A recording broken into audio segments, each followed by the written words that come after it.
और रश्मिन भाई ने गांधी यूज किया ना तो सब लोग टाइम पे आ गए।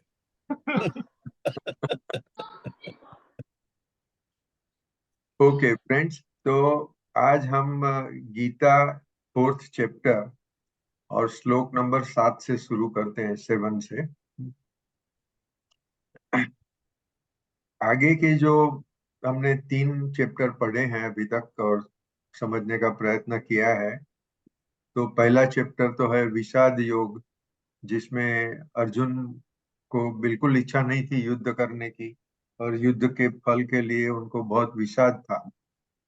तो कृष्ण भगवान ने समझाया, तू कर्म के फल की चिंता मत कर और तू कर्म कर, यही तेरा धर्म है। फिर सेकंड चैप्टर में हकीकत में भगवान का उपदेश शुरू होता है, मतलब जोरों से शुरू होता है। और जो शुरू होता है उधर ही पहले ही सांख्य योग की बात कर ली। सांख्य योग शब्द इन्होंने यूज किया है, मगर कहते हैं तू अमर है और तेरे सामने वाले जितने भी लड़ने वाले सब भी अमर है। सब अगर अमर है तो युद्ध क्या हो रहा है? तो वो नाटक ही हो रहा है। और वो उसको नाटक तो हम समझ नहीं सकते हैं। जब तक हम उसके नाटक नहीं समझ सकते हैं तभी तक हमें अपना पूरा दिलो जान से अपना अपना कर्म करना है। कर्म से भागना, पलायन वृत्ति कृष्ण भगवान को पसंद नहीं है। भगवान कहते हैं तू तेरा कर्म तो कर। वो सांख्य योग मतलब शुरू में ही तू अमर है ऐसा किसी को कहना, और वो भी युद्ध क्षेत्र में कहना, तो एक बहुत बड़ी बात है कि शुरू में नहीं तो आगे पीछे जो 16वां अध्याय वगैरह आते हैं जो व्यवहारिक बात करते हैं, संसार में कैसे रहने का, तुम्हारी कमाई भी शुद्ध होनी चाहिए वगैरह वगैरह। मगर यहाँ तो सीधी अद्वैत की बात है सेकंड चैप्टर में। फिर थर्ड चैप्टर का नाम तो है कर्म योग, मगर जैसा कि मैंने पहले भी कहा हुआ है कि ये गीता में, ओरिजिनल गीता में चैप्टर का कोई टाइटल नहीं है। मतलब महाभारत अगर हम ओरिजिनल पढ़े तो महाभारत में सीधे खाली 1 to 18 चैप्टर्स है, कोई टाइटल नहीं। और इसका एक कारण है कि समझो टाइटल हम थर्ड चैप्टर को कर्मयोग कहें, तो कर्मयोग के ऊपर सबसे ज्यादा फेमस श्लोक जो है, कर्मणेवा अधिकारस्ते माँ फलेषु कदाचन, वो तो सेकंड चैप्टर में आ रहा है। और फिर वो 2 से लेके 18 चैप्टर तक हर एक चैप्टर में मोर और लेस कर्मयोग का नाम तो आता ही है, क्योंकि ये गीता ही कर्मयोग का शास्त्र है कि कर्म करके तुम मोक्ष पाओ। ये सबसे बड़ा शास्त्र गीता है। तो उसमें कोई एक्चुअली चैप्टर डिमार्केशन नहीं हो सकता है, मगर एक समझो कि ये चैप्टर में ये सब्जेक्ट को ज्यादा महत्व दिया है, बस उतना ही समझने का, उससे ज्यादा नहीं। तो सेकंड चैप्टर का टाइटल है कर्मयोग। फिर थर्ड चैप्टर का ज्ञान योग है। अभी हम फोर्थ चैप्टर कर रहे हैं। वो फोर्थ चैप्टर में एक अलग से ही बात हो रही है, और जहाँ कर हम श्लोक नंबर एक्चुअली 6 से शुरू हो जाती है। 6 हमने आगे पढ़ लिया है तो इसके लिए मैं अभी आगे ज्यादा बात नहीं करता हूँ, मगर 7th श्लोक से ऊपर से शुरू करते हैं।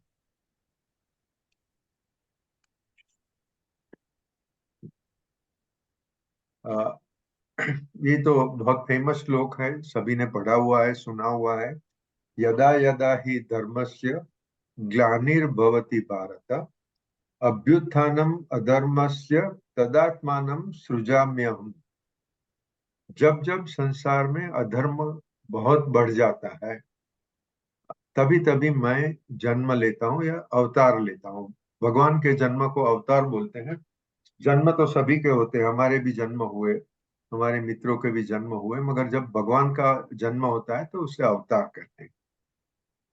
अभी ये श्लोक के ऊपर बहुत कुछ चर्चा हो सकती है और बहुत अलग अलग मत भी हो सकते हैं। और इसके लिए मैं आज एक व्हाट्सएप पर जोक भेजा है, शायद अगर किसी ने देखा होगा तो। दो मित्र, फिल्मी मित्र हैं जो बातें कर रहे हैं। एक कहता है, जो जूनियर है वो सीनियर को पूछता है कि तुम लोगों से चर्चा क्यों नहीं करते हो? तो जो सीनियर है बोलता है, मैं क्यों चर्चा करूं, मैं तो कोई कुछ भी कहे मैं मान लेता हूँ, बोलता हूँ ठीक है ना, आपने जो कहा वो ठीक है। तो उस जूनियर फिर, अरे ऐसा कैसे चल सकता है? ऐसा नहीं, बराबर नहीं है तो स्टुपिडिटी है। तो सीनियर बोलता है वो भी ठीक है। मतलब बात वहां खत्म हो जाती है, ठीक है बोल दिया, बात खत्म। आपने ओपोज किया, ऑब्जेक्शन लिया तो चर्चा होती है, ऑब्जेक्शन ही नहीं लिया तो चर्चा का सवाल ही नहीं है। मगर ये जोक है। फिलोसॉफी में मैं सीरियसली कहता हूँ कि फिलोसॉफी सब्जेक्ट ऐसा है कि हर एक आदमी मानता है मुझे तो सब पता है। हाँ, तो किसी को हम कुछ कह नहीं सकते हैं। किसी को समझो कि हम ऑब्जेक्टिवली एक अच्छा सदगृहस्थ जजमेंट करें तो उसे पता है कि ये एक्स को फिलोसॉफी का कोई पता नहीं। हाँ, वो काला बाजारी करता है, चोरी करता है, हर एक एथिक्स मॉरल्स का भंग करता है, फिर भी बोलेगा हाँ। ऐसा एक फेमस आदमी है जिसका जिसने मोरलेस सभी कायदा का भंग किया है। तो वो बोलता है गीता जानने की मुझे क्या जरूरत है, मैं तो गीता जीता ही हूं ना, मेरा जीवन ही गीता है। अभी तो ठीक है, उसको कुछ चर्चा करने का कोई फायदा नहीं होता। ये एक हुई सामान्य इंसान की बात। मगर भगवान वेद व्यास, उनके जो शिष्य थे 6, उनको सबसे बड़ा बेनिफिट था कि व्यास जी से डायरेक्टली उनको सीखना मिला। ये तो बहुत बड़ा प्रिविलेज है। वो 6 शिष्य के 6 अलग अलग मत थे। वो एक ही गुरु के पास सीखा, और वो ऐसा गुरु की जिससे बढ़िया कोई है नहीं। मतलब कृष्ण भगवान तो जगत गुरु है, मगर हम इंसानों की बात करें तो मेरे ख्याल से वेद व्यास से बढ़कर कोई नहीं है। उनके सभी शिष्यों का मतभेद है। उसके बाद में आगे जाए तो अद्वैत शब्द का भी बहुत सारे अर्थ होते हैं। अद्वैत मानने को दिमाग में काम नहीं करता है। वो रामानुजाचार्य, माधवाचार्य जैसे बड़े बड़े साधु हो गए, वो भी अद्वैत से द्वैत में घुस जाते हैं। उसके अलग अलग नाम देते हैं और कहते हैं कि भगवान अंशी है और जीवात्मा अंश है। मेरे ख्याल से अंश और अंशी तो शब्द आप सब लोग समझते हैं, तो मैं उसका विश्लेषण नहीं करता हूँ। मगर वो मानने को तैयार नहीं है, जबकि वेदांत स्पष्ट कहता है कि ब्रह्मन में कोई विभाजन नहीं होता है। ब्रह्मन ब्रह्मन ही है, एक अनंत अखंड ब्रह्मन है। और वो ब्रह्मन अलग अलग व्यक्त हो रहा, अलग तरीके से व्यक्त हो रहा है, वो व्यक्तव्य है, उसके अनंत व्यक्तव्य है। मगर कोई भी व्यक्तव्य ब्रह्मन से अलग नहीं है। और ये जो गीता हम लोग पढ़ रहे हैं, राम सुखदास जी की कमेंट्री, वो कहते हैं कि जीवात्मा और परमात्मा दोनों हमेशा नित्य जुड़े हुए हैं। वो कभी अलग तो हुए ही नहीं। फिर हम भगवान को अलग क्यों मानते हैं? वो अभी यहाँ मैं तो वेदांत और कन्वर्सेशन विद गॉड दोनों को मिला के मुझे जो समझ में आया मैं कहता हूँ। I may be wrong, I may be right. मेरा समझना ये है कि संस्कृत में जो शब्द कहते हैं विस्मृति, जब अनंत सागर में एक बिंदु ने सोचा कि मैं हूं, वो मैं हूं, वो एक अहंकार हुआ। वो अहंकार को बिंदु के साथ में अगर हमें कंपैरिजन करना है, बिंदु का दृष्टांत लिया, a drop of water, a drop gets its independent status because of the surface tension. अगर सरफेस टेंशन नहीं होता तो पानी सीधा छूट जाता, वो बिंदु का आकार ही नहीं पकड़ सकता। जीवात्मा के लिए सरफेस टेंशन की जगह पे हम अहंकार गिने।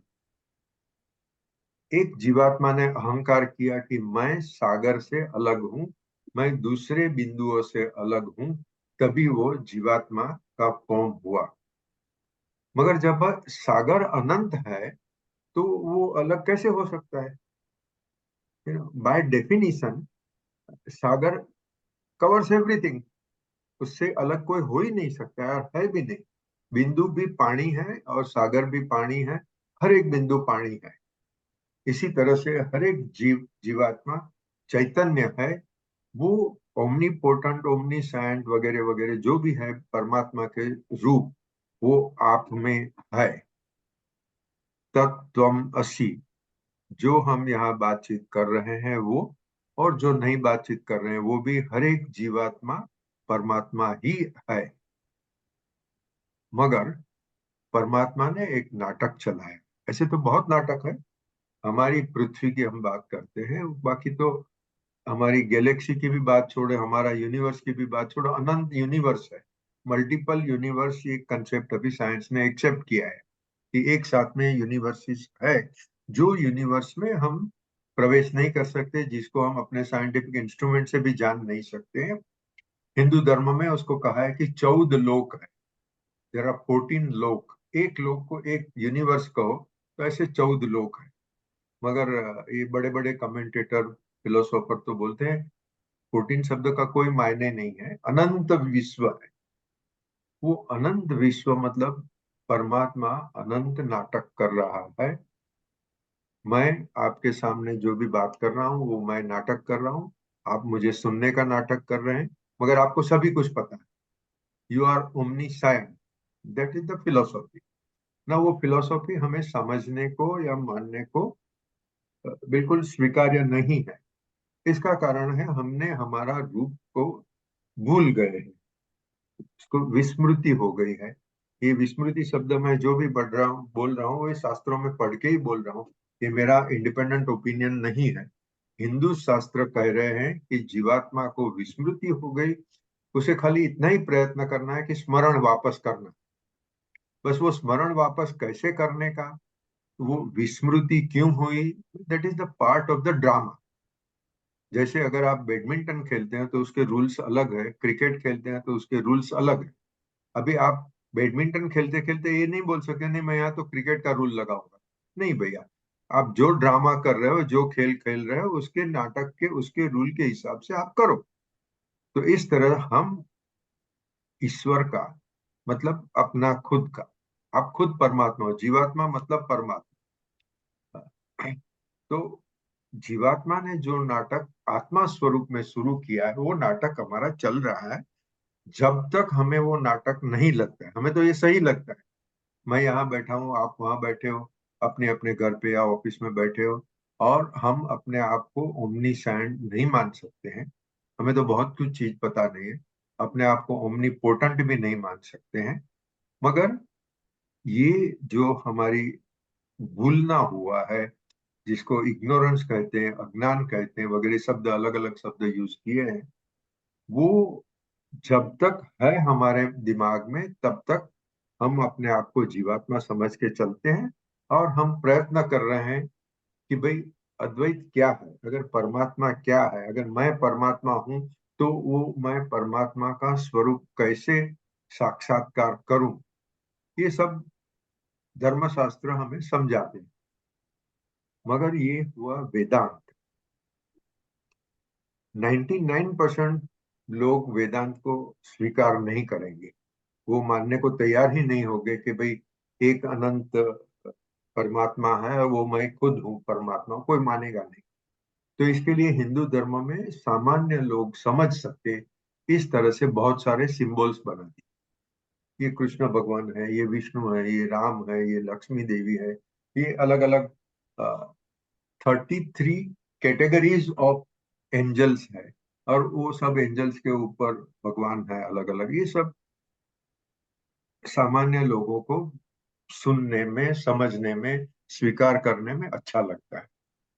तो गीता में क्या है, एक्चुअली गीता के दो खास कैरेक्टरिस्टिक्स है। उसमें बहुत सारे श्लोक तो उपनिषद से मतलब कि वेदांत से लिए हुए हैं, जो स्ट्रेट अवे निश्चय नहीं की बात करते हैं।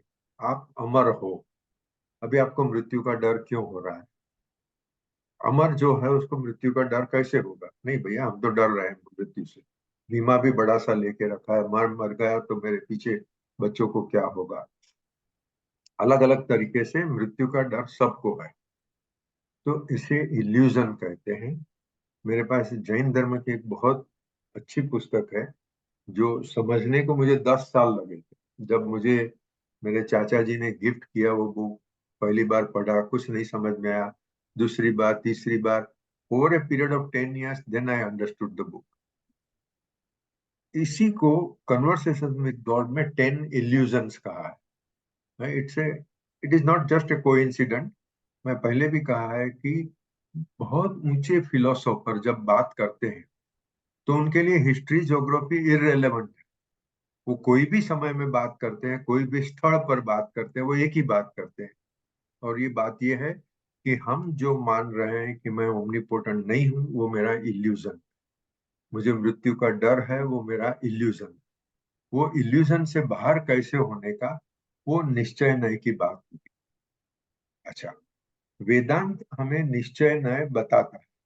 हम ब्रह्मास्मि तत्त्वमसि, ये दो वाक्य में पूरा अद्वैत आ जाता, क्योंकि तत्त्वमसि वो आप किसी को भी कह सकते हो। आप अपने मित्र को कहो, अपने स्पाउस को कहो, अपने नौकर को कहो, आप अपने दुश्मन को कहो, किसी को भी कहो, तत्त्वम असि आप कह सकते हो। तो ये दो वाक्य में तो सब कुछ आ गए, मगर वो हम मान नहीं सकते हैं।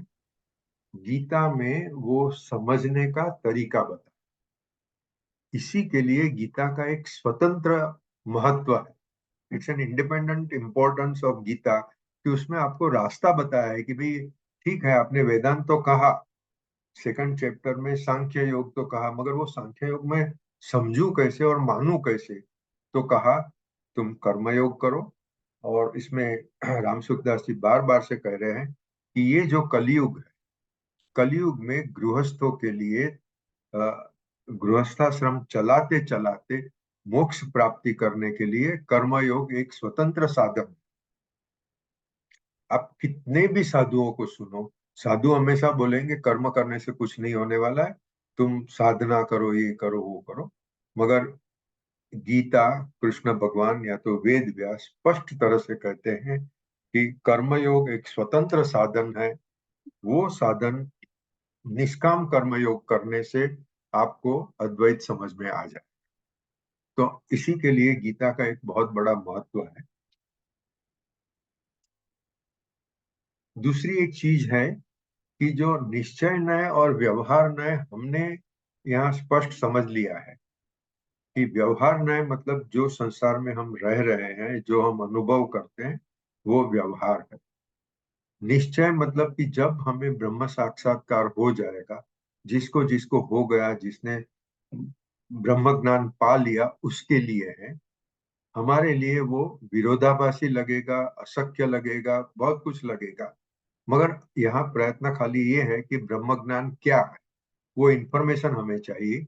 वो इंफॉर्मेशन हमें स्वीकार्य बने, उसके लिए समय लगे, कोई बंधन नहीं। गीता ये वो निश्चय नय और व्यवहार नय दोनों को मिक्सचर कर दे, और फिर बोलती नहीं है कि यहाँ निश्चय में की बात कर रहा हूँ और यहाँ व्यवहार की बात कर रहा हूँ। तो वो मिक्सअप हो रहा है। ठीक है, हम ये समझ के चले कि जहां जहां कहते, भगवान कहते तू अमर है, तुझे कुछ नहीं हो सकता, तू शरीर नहीं है, मन नहीं है, वगैरह वगैरह, वहां समझने का कि वो भगवान निश्चय नहीं की बात कर रहे हैं। फिर 16वें चैप्टर में कहते हैं कि दैवी संपत्ति क्या है, आसुरी संपत्ति क्या है। अरे असुर कौन है, राक्षस कौन है? वो भी ब्राह्मण ही है। क्योंकि अगर राक्षस को, अगर रावण को और कंस को हम ब्राह्मण ना कहे, तो वो ब्राह्मण के लिए लिमिटेशन हो गया। ये लिमिटेशन होगा, ये वाक्य किसी को पता है? ला मिजरेबल में ये वाक्य का उपयोग हुआ है कि भगवान अनंत है। हाँ, एक राजा था, राजा को, वहाँ फ्रांस की स्टोरी है, वो जो क्या बोलते हैं, रिवॉल्यूशन हुआ, राजा को भगा दिया, फिर वो बेचारा कहीं दूर जंगल में जाके पड़ा था। और उसमें जो मेन कैरेक्टर है वो साधु है। वो साधु उसको, राजा को, मतलब जो अ, अभी रिटायर्ड राजा है, उसको मिलने को गया। तभी राजा बोलता है मैं भगवान हूँ, अगर मैं भगवान नहीं होता तो मैं भगवान के लिए लिमिटेशन बन जाता, मतलब भगवान की एक बाउंड्री हो जाती है और मैं बाउंड्री के बाहर हूँ, भगवान बाउंड्री के अंदर है। वो शक्य नहीं है। जगह अगर आपने कहा कि भगवान अनंत है, तो by definition everybody is part of भगवान, बाय डेफिनेशन यू आर भगवान। कंस, रावण, अभी भी जो युद्ध चल रहे हैं, अमेरिका, यूक्रेन, रशिया, ये सब भगवान भगवान अंदर अंदर लड़ रहे हैं। जो नरसिंह मेहता ने स्पष्ट कह दिया, ब्रह्म लटका करे ब्रह्म पासे। अभी वो ब्रह्म लटका करे ब्रह्म पासे, बहुत लोगों को नरसिंह मेहता के सब भजन सब नहीं तो भी 10-15 भजन तो याद होंगे, बराबर याद होंगे, मगर उसके पीछे का अर्थ कौन समझता है? वो अर्थ हम नहीं समझते हैं, इसके लिए युद्ध, लड़ाई झगड़ा वगैरह होता है। अगर सभी ने, सब तो नामुमकिन है, क्योंकि it is not part of the drama. जो ड्रामा जो प्रोड्यूसर प्रोड्यूस करता है, उसके ऊपर जो स्कीम लिख देता है, वो पार्ट में नहीं है कि हम पूरे 8 अरब इंसान समझ ले, अद्वैत नहीं होने वाला है। मगर जिसने अद्वैत समझ लिया, वो कम से कम गलत काम करने का बंद हो जाएगा, लड़ाई झगड़ा नहीं करेगा, अपनी मिसिज से भी नहीं करेगा और पड़ोसी से भी नहीं करेगा। ये अद्वैत का महत्व है, ये निश्चय नय है। अभी मैं ये श्लोक पर आता हूँ। अभी ये श्लोक रामसुखदास जी ने जो कमेंट्री की है और पार्थसारथी ने जो कमेंट्री की है, तो बहुत अच्छा सटल डिफरेंस है, बहुत सटल है। मगर I would place Parthasarathy as one level above Ramsukhdas ji. It is such a beautiful commentary, क्योंकि अ, अभी मैं जो कह रहा हूँ, उसमें कुछ मर्यादा है, क्योंकि वैष्णव धर्म में कृष्ण को ब्रह्मन मान लिया है, कृष्ण को एक एंटिटी मान लिया है। सिर्फ ब्रह्मन मान लिया वो ठीक है, मगर वो एक एंटिटी है। और कृष्ण राम से अलग है, कृष्ण जीसस क्राइस्ट से अलग है, कृष्ण सबसे अलग है। और मेरा कृष्ण, मेरा कृष्ण, ये जो कृष्ण को एक व्यक्ति मान लिया, और सब अपने हिंदू धर्म के शास्त्र, भगवान है, सबसे ऊपर है, और वो ही हमारे कर्म फल नक्की करते हैं, वगैरह वगैरह बात करते हैं। पार्थसारथी कहते हैं कि एक ब्रह्मन है, वो ब्रह्मन अनंत रूप धारण करते हैं। उसमें वो अपने ड्रामा में कभी अधर्म का भार बढ़ गया, तभी वो अवतार लेंगे। वो मतलब कौन? ब्रह्मन। वो ब्रह्मन के रूप है। जैसे ब्रह्मन ने एक रूप लिया रावण का, दूसरा रूप लिया राम का, और राम और रावण लड़े तो ब्रह्म और ब्रह्म लड़े। ये समझना जो वैष्णव भक्त है उनके लिए बहुत मुश्किल होगा। मगर हम वेदांत को समझे, वेदांत को अल्टीमेट ऑथोरिटी माने, तो यही सही है। हाँ, एक मैं डिफरेंस ड्रॉ करके अभी मैं 7th श्लोक के ऊपर आता हूँ। वैसे अगर I don't know whether you can see it, मैं हर एक पुस्तक में मेरी कमेंट्री लिखता हूँ। फिर कमेंट्री लिखते लिखते स्पेस नहीं रहती है, तो फिर वो येलो स्टिकर लगाता हूँ। ये श्लोक के ऊपर इतने स्टिकर लग गए हैं कि मेन ओरिजिनल मटेरियल से ज्यादा स्टिकर हो गए हैं, क्योंकि सर एक बार दिखाइए वो। आपको तो ऑफिस में आना चाहिए, मेरे से 2 किलोमीटर दूर बैठे और आते नहीं हो। सर एक बार दिखा दीजिए ना प्लीज। आई डोंट नो, उसका क्या है? फोकस नहीं होता होगा। नहीं नहीं, दिख रहे हैं, समझ में आ रहा स्पीकर तो दिखा एटलीस्ट, हाँ। स्पीकर तो दिखा। स्पीक इज अभी ये, good of you that you are sharing it. Sorry, It is good of you that you are sharing your insight. Otherwise, normally smart people do not share their smartness, or how they become smart. They don't share. It is good. Thank you, sir. No, he is actually he's sharing his process, the process that he goes through, yes, which is very rich. Thank you. Yes. That's very wonderful. Thank you sir, thank you. See, sir इसका एक और secret है कि जो लोग life में fearless होते हैं ना, हाँ, वो एकदम ओपनली सब चीजें शेयर करते हैं उसके अंदर लाइफ में। Very true. Very एक true. सिंपल फार्मूला है। हाँ। और ये फियरलेस का मतलब नहीं है हम तलवार लेके लड़ाई नहीं करने की बात नहीं, ये तो नहीं, इंटेलिजेंस की बात है। मैं ये समझा हूं, मैं जो समझा हूं मैं शेयर करता हूँ, बस बात खत्म। और दूसरा, कृष्ण कुमार जी को और अभय भगत को सबसे ज्यादा ख्याल में होगा, प्रोबेबली गौरव जी ऑल्सो, कि मैंने बॉम्बे चार्टर्ड अकाउंट सोसाइटी में हमेशा शेयर ही किया है। बिल्कुल। Right from the beginning. मैं कोई नया सब्जेक्ट सीखा, जैसे ही सीखा मैंने शेयर करने का शुरू किया, और जैसे मैंने शेयर करने का शुरू किया मेरा नॉलेज बढ़ते गया। अभी ये गीता का श्लोक है और ये वेदांत का श्लोक है, तेन त्यक्तेन भुंजी था। those people enjoy by giving. अभी एंजॉय बाय गिविंग कैसे होएगा भैया? मेरे पास एक गुलाब जामुन है, मैं खाऊंगा तो मुझे मजा आएगी, मैं कृष्ण कुमार जी को दे दिया तो मुझे कैसे मजा आएगी? नहीं, ये ईशोपनिषद का बहुत बड़ा स्टेटमेंट है जो सीडब्ल्यू जी अच्छी तरह से समझाता है। सीडब्ल्यू जी कहता है कि आपके पास जो भी है आप शेयर करो। क्यों शेयर करो? जिसको जरूरत है उसके लिए आप शेयर करो, और वहां एरिथमेटिकल इकोनॉमिक कैलकुलेशन नहीं लगानी। और आप देखोगे कि जैसे आप शेयर करते जाओगे आपकी जरूरत पूरी हो जाएगी। और उसके लिए ऐसा, वो आपको कहाँ से आपका धन मिल जाएगा उसकी कोई डेफिनेशन नहीं है, उसकी कोई फॉर्मूला नहीं है। और मैं तो सगे वाले मित्रों पड़ोसी सबका लाइफ में देखते रहता हूँ।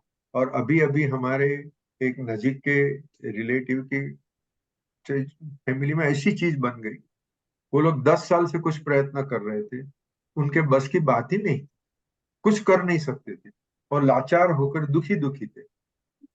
अचानक से जैसे कि नसीब बदला और उन्होंने हाथ उठा के काम नहीं किया, कुछ भी नहीं किया, और उन्होंने चाहा था वो हो गया। और इस तरह से हो गया एग्जैक्टली जैसे चाहा था।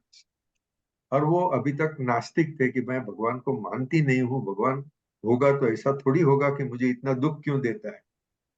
और वो सडनली जो रिवॉर्ड मिल गया, हाँ, भगवान है। ये क्योंकि जब आपसे अशक्य बात बनती है, और मैं सही माने में कहूँ सुदर्शन भाई, जब मैं धर्मपुर पहली बार आया तो मैंने देखा, अरे इतनी भयंकर गरीबी है, इसमें मैं क्या कर सकता हूँ, ये मेरे बस की बात नहीं है। मगर फिर एक स्वभाव था कि सिर फोड़ के आगे चलेंगे, जो होगा सो होगा, अपन चलना है। और चलते गए, करते गए, करते करते करते गीता समझ में आ गई। वो धर्मपुर के आदिवासी को लाभ हुआ ना हुआ एक बात अलग है, मुझे गीता समझ में आ गई, वेदांत समझ में आ गए। और ये कृष्ण भगवान करते हैं, आप कर्म योग करो और आपको ब्रह्म ज्ञान मिल जाएगा, बस बात खत्म हुई।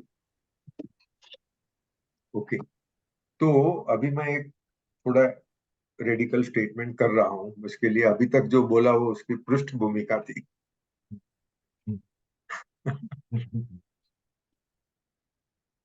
भगवान अगर चाहे अधर्म को मिटाने के लिए उनको क्या अवतार लेना पड़ता है?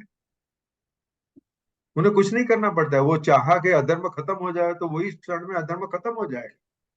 तो ये संसार की रचना, सृष्टि उन्होंने जो की वो विचार से की। एको हम बहुश्यामी, बस वो एक उन्होंने विचार किया और सृष्टि का जन्म हो गया और सृष्टि आगे चलने लगी। अगर भगवान ने चाहा, हाँ, विष्णु ने चाहा कि रावण का अभी मृत्यु हो जाए तो वो क्षण में रावण का मृत्यु हो जाता। वो राम को अवतार लेने की, वो हजारों लाखों वानर को साथ में लेके जाके युद्ध करने का और सीता को छुड़ा के लेके आना, ये बड़ा नाटक क्यों किया? अरे नाटक ही करना था, ये नाटक ही है, संसार पूरा नाटक ही है। राम भी ब्राह्मण है, रावण भी ब्राह्मण है, और दोनों आपस में लड़के एक बहुत बड़ा नाटक किया जो आज हम 10,000 साल से पढ़ रहे हैं।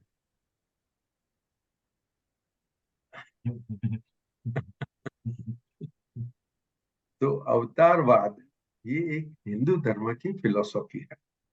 हिंदू मतलब को जैन में भी है, मगर भारत के बाहर कहीं नहीं।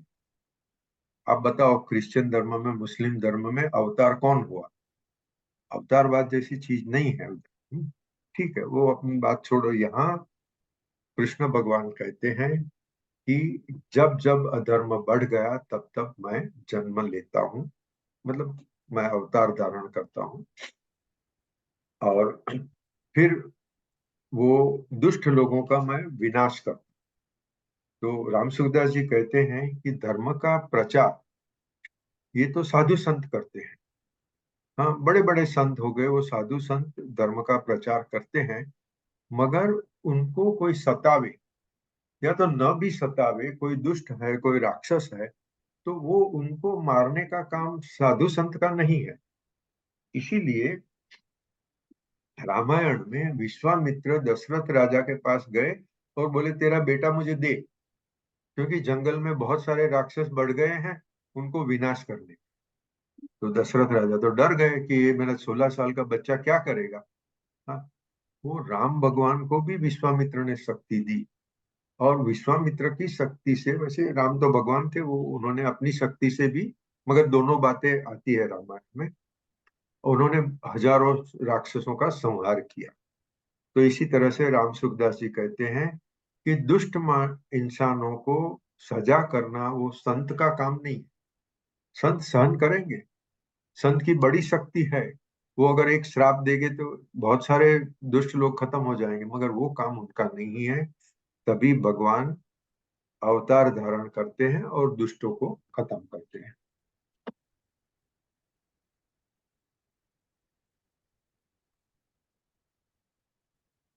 Okay, now I will go to the next shloka. इसके ऊपर किसी को कुछ कमेंट है? हाँ हाँ गौरव, रश्मि हाँ जी सॉरी बोलो बोलो, हाँ बोलो अभय भाई। हाँ 2 पॉइंट।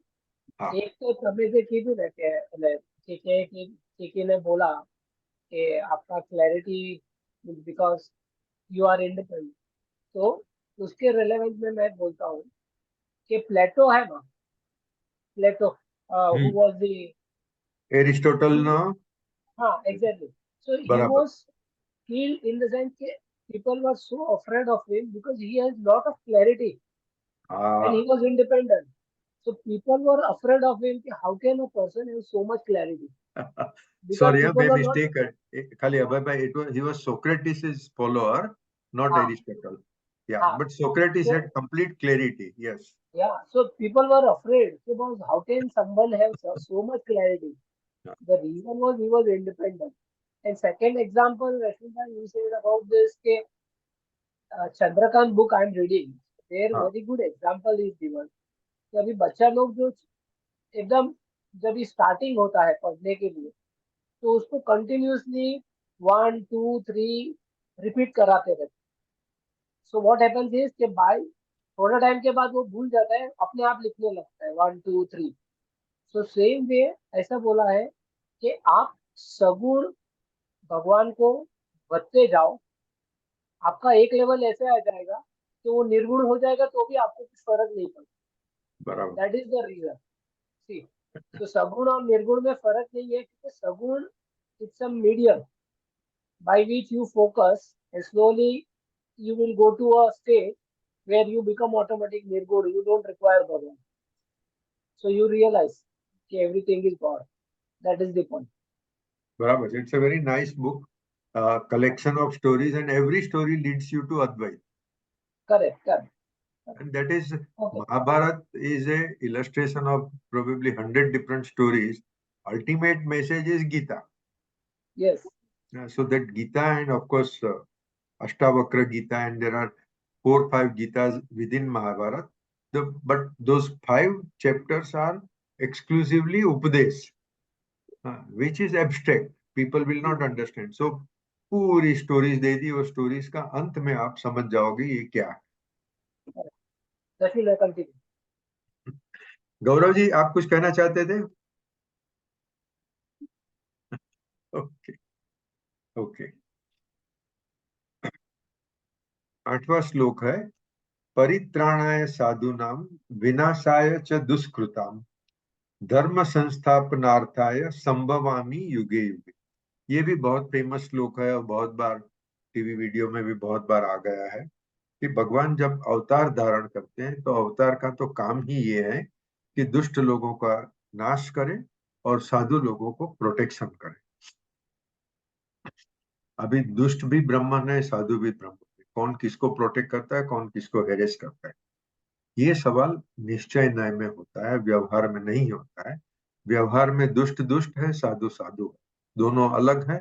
और साधु को भले उनके पास कितनी भी स्पिरिचुअल स्ट्रेंथ होगी, वो किसी को भी हानि करने का सोचेंगे भी नहीं। कर्म करने की तो बात अलग रही। तो ये डिवीजन ऑफ वर्क हो गया। जैसे एक ड्रामा होता है तो अलग अलग कैरेक्टर्स होते हैं, वो अलग अलग कैरेक्टर का अलग अलग रोल होता है। तो इसी तरह से ये भगवान का रोल है कि साधु लोगों को, संत लोगों की रक्षा करे और दुष्ट लोगों को नाश करे। अभी ये हम ब्लाइंड फेथ से मान लेते हैं। मैं कहूंगा अभी यूक्रेन में इतने लोग मर गए हैं, मर रहे हैं, आपने शायद पढ़ा होगा, आई थिंक कल सुबह का न्यूज में था, टाइम्स ऑफ इंडिया में, गाजा में इजरायली लोगों ने बॉम्बार्डमेंट किया, एक प्रेग्नेंट बाई थी, वो मर गई। वो मर गई, उसके बाद में उसके पेट में बच्चा था, उसको बाहर निकाला। ओके, क्योंकि प्रेगनेंसी अपने में तो, एक इंसान को मारना वो बड़ा पाप है, उसमें स्त्री को मारना उससे भी बड़ा पाप है, उसमें प्रेग्नेंट स्त्री को मारना, अभी ये 6 महीने से चल रहा है। तो यहाँ कौन दुष्ट है, कौन राक्षस है, कौन संत है, कौन किसको बचा रहा है? कोई किसी को बचा नहीं रहा। गाजा में कोई बचा नहीं रहा। अरब लोग इतने सारे, 10 कुछ कुल 57 मुस्लिम कंट्रीज है। अपने को पता भी नहीं होगा, दुनिया में 57 कंट्रीज और मुस्लिम कंट्रीज। हाँ, कोई गाजा की मदद में नहीं आ रहा है। वहां लोग मर रहे हैं, यूक्रेन में लोग मर रहे हैं, और वो रशियन गवर्नमेंट उधर बॉम्बार्डिंग कर रही है, अलग अलग तरह से नुकसान कर रही है।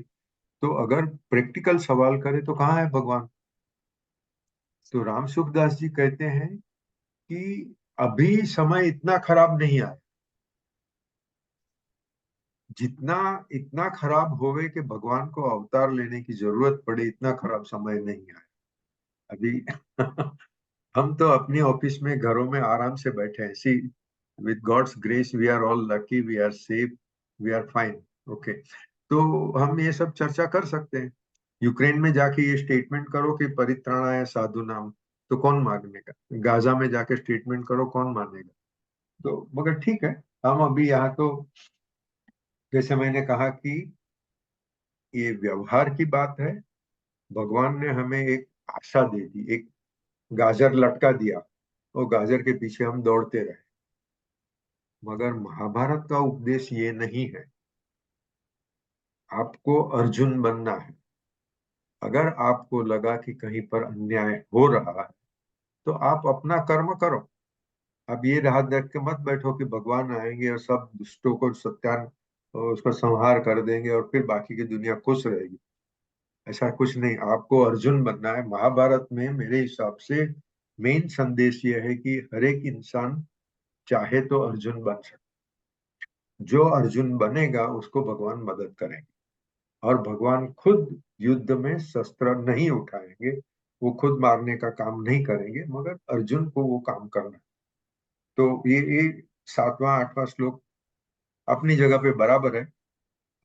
एक आशा पास, ये शब्द नरसिंह मेहता ने यूज किया है। सी, हम हमेशा बोलते हैं आशा अमर है, हाँ? मतलब कितनी भी खराब परिस्थिति आवे, आप आशा रखो, हाँ? मगर आशा पास, पास मतलब बंधन, PASH, पास जो हिंदी शब्द है या तो संस्कृत शब्द है, उसका मतलब है बंधन। आशा हमें किसकी है? दुन्वयी चीजों की, मटीरियल्स। हमें गाड़ी मिल जाए, बड़ा घर मिल जाए, पैसा मिल जाए। अगर छोटे बच्चे लोग होंगे, मतलब लड़के लोग होंगे, तो बोलेंगे मेरी शादी हो जाए। ये सब एक के बाद एक आशा रहती है। जब तक तुम्हें आशा है विषय की, मतलब संसारी ऑब्जेक्ट की आशा है, तब तक तुम स्पिरिचुअल नहीं हो। आशा के बंधन से बंधे हुआ आदमी स्पिरिचुअलिटी नहीं समझे। जो आदमी संसार से उदासीन हो जाता, उदासीन मतलब दुखी नहीं, उदासीन मतलब उसको संसार में इंटरेस्ट ही नहीं है। आपका संसार कितना भी है, कितना भी बड़ा महल है, आपका कितनी भी गाड़ियां हैं, मुझे उसमें कोई इंटरेस्ट ही नहीं है, बात खत्म। ये सन्यासी का काम है। और या तो जिसे, जो मुमुक्षु है, उसका काम है कि वो आशा पास के बंधन में न बंधे, आशा को छोड़ देवे। उसे सिर्फ एक आशा है, ब्रह्म ज्ञान की या ब्रह्म साक्षात्कार की। मगर गीता में यहाँ 7 नंबर का श्लोक, 8 नंबर का श्लोक, भगवान हमें एक आशा देते हैं कि तू डर मत, मैं आऊंगा और तेरे दुश्मनों को मैं खत्म कर दूंगा।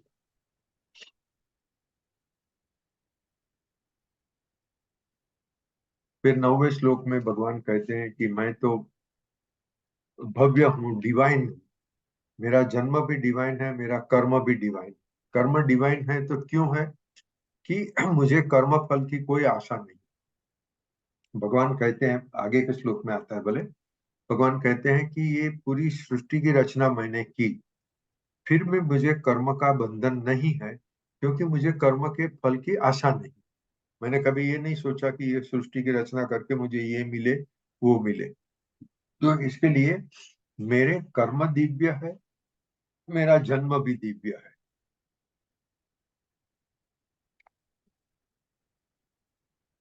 ये कृष्ण भगवान की बहुत सारी वार्ताएं होती है, शायद सब लोगों ने पढ़ी होगी। वो कहते हैं कि वो एक बार द्वारिका में थे, नदी में बहुत बड़ी बाढ़ आई और कुछ लेडीज को कोई पूजा करने के लिए नदी के सामने पार जाना। तो कृष्ण भगवान ने कहा कि अगर मैंने कभी भी झूठ नहीं बोला, अगर मैंने कभी भी कोई चीज का, मिठाई का भी स्वाद नहीं लिया है, मुझे कोई भी आशा नहीं है, मैंने कोई भी गलत काम नहीं किया है, तो ये नदी रास्ता दे दे। और नदी के बीच में रास्ता हो गया, वो लेडीज सामने पार गई, उनको जो पूजा करनी थी करी और वापस आ गई। तो कृष्ण भगवान अकर्ता है। अकर्ता मतलब ऐसा नहीं कि वो शरीर से कर्म नहीं करते, शरीर से कर्म करते हैं, हाँ, मगर उनके पीछे कर्म के फल की आशा के बगैर वो जो भी कर्म उन्होंने किया दूसरों के लिए किया।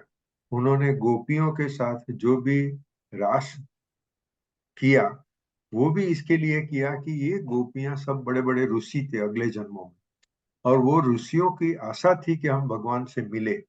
ओके, तो उनकी आशा का उन्होंने क्या कहते हैं, आशा को पूर्ण किया।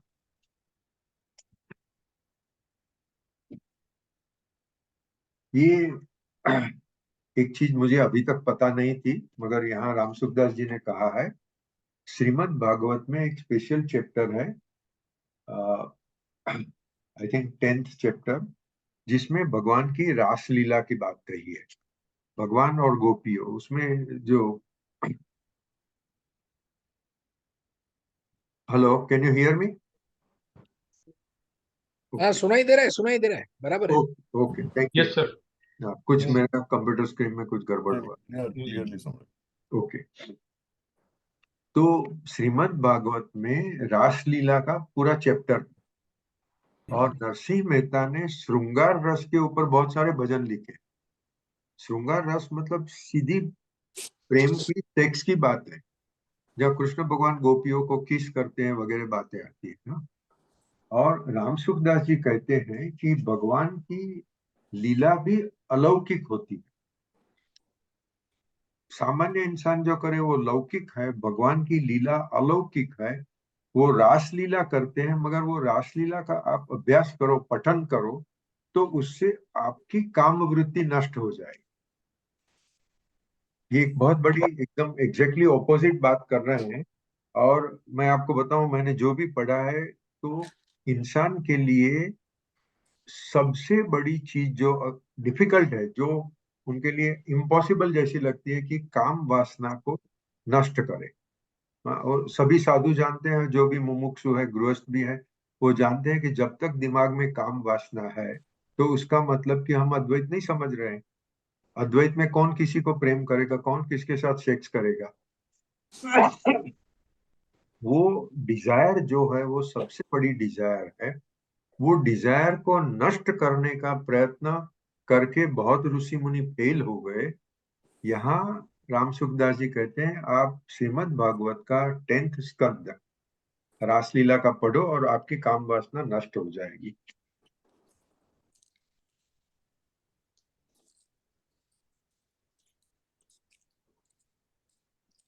10th श्लोक में वो कर्मयोग का फिर से महत्व बताते हैं कि हमें काम वासना एक चीज है, बाकी कामना शब्द तो एक ब्रॉड टर्म है। कोई भी चीज की डिजायर है तो वो कामना है।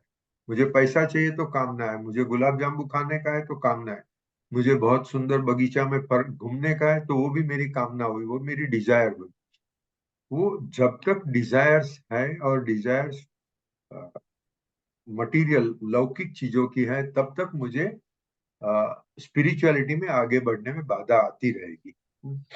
रश्मिन भाई, यही हाँ, कामना ही पुरुषार्थ का काम है, वो दोनों साथ में उपयोग कर सकते हैं। યસ, એટલે મહાભારતમાં વેદવ્યાસે જે 4 પુરુષાર્થ કયા છે, કરેક્ટ? 4 પુરુષાર્થમાં સ્ટુડન્ટ સ્ટેજે અભ્યાસ કરવાનો છે. મેરિડ પુરુષે કામ વાસનાનો પણ સંતોષ કરવાનો છે. અર્થ, કામ, 4 શબ્દો યાદ છે તમને સાહેબ? હું ભૂલી હા ગયો. હા અર્થ ધર્મ કામ મોક્ષ. હા, એટલે ધર્મ પણ કરવાનો છે, કામ પણ એન્જોય કરવાનું છે. આ સમજો હિન્દુ ધર્મની સૌથી મોટી સ્પેશિયાલિટી છે. જૈન ધર્મ શું કે છે, મેં સાંભળ્યું છે એવું કે ગયા મહિને લગ્ન કર્યા છે ને કે ચોથા વ્રતની બાધા આપો. ઓકે, એટલે એ જૈન ધર્મમાં એટલીસ્ટ અત્યારનું જે ફોર્મ ચાલી રહ્યું છે એમાં એ એમ કે sex is always bad. Hindu ધર્મ એમ નથી કહેતો. હિન્દુ ધર્મ કહે છે તમે લગ્ન કર્યા છો તો તમારે એ કામ સંતોષવો એ પણ તમારો પુરુષાર્થ છે. અર્થ કમાવવો એ પણ પુરુષાર્થ છે. ધર્મ કરવો એ પણ પુરુષાર્થ છે. અને જ્યારે તમે ધર્મથી બાકીના 3 પુરુષાર્થ કરો છો ત્યારે મોક્ષ નિશ્ચિત છે. એટલે એ વેદ વ્યાસ એકદમ પ્રેક્ટિકલ માણસ છે.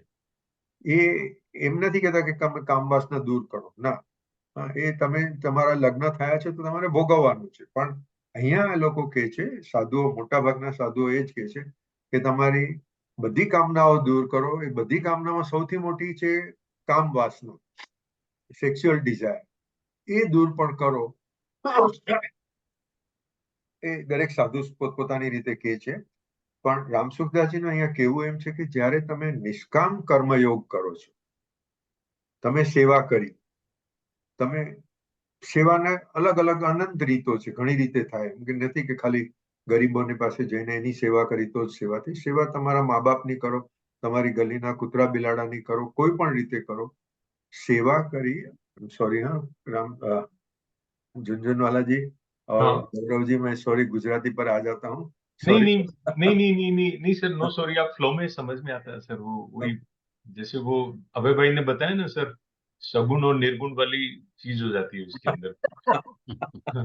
हाँ, भाव से समझ में आ जाता है सर। वैसे भी 90% तो आता ही है सर। प्लीज।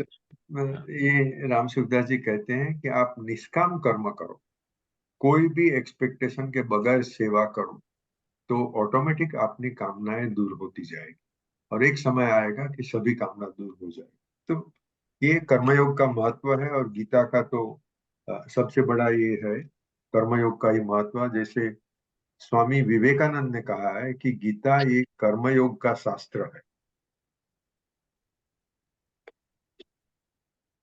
Sorry, Rashminbhai. हाँ जी. I think the more you try to suppress, हाँ, the વધારે થાય.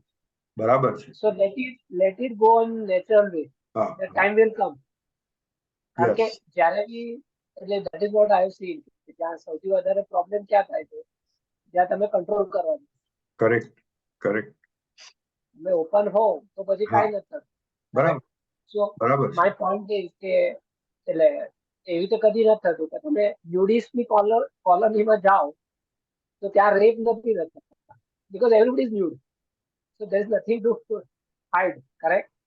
એટલે આજે જેટલી વાર તમે કંટ્રોલ કરો છો, that is a problem. Correct. You can't control desires, you can't control your mind, but you can redirect it. You can motivate it into different interests, but you can't control. And that is why this is विवेक.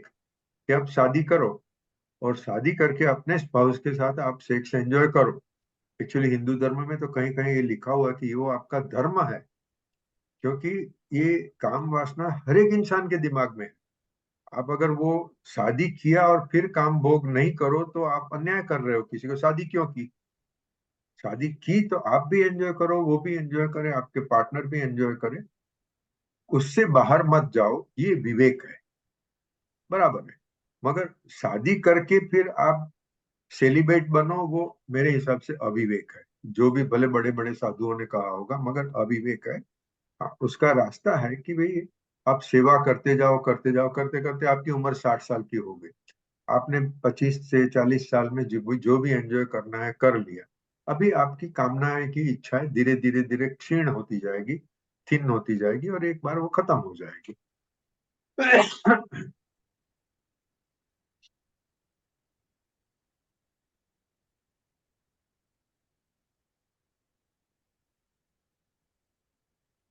यहाँ 11वां श्लोक में भगवान कहते हैं कि जो जीवात्मा मुझे जिस तरह से भजता है मैं उसे उसी तरह से रिस्पॉन्ड करता हूं।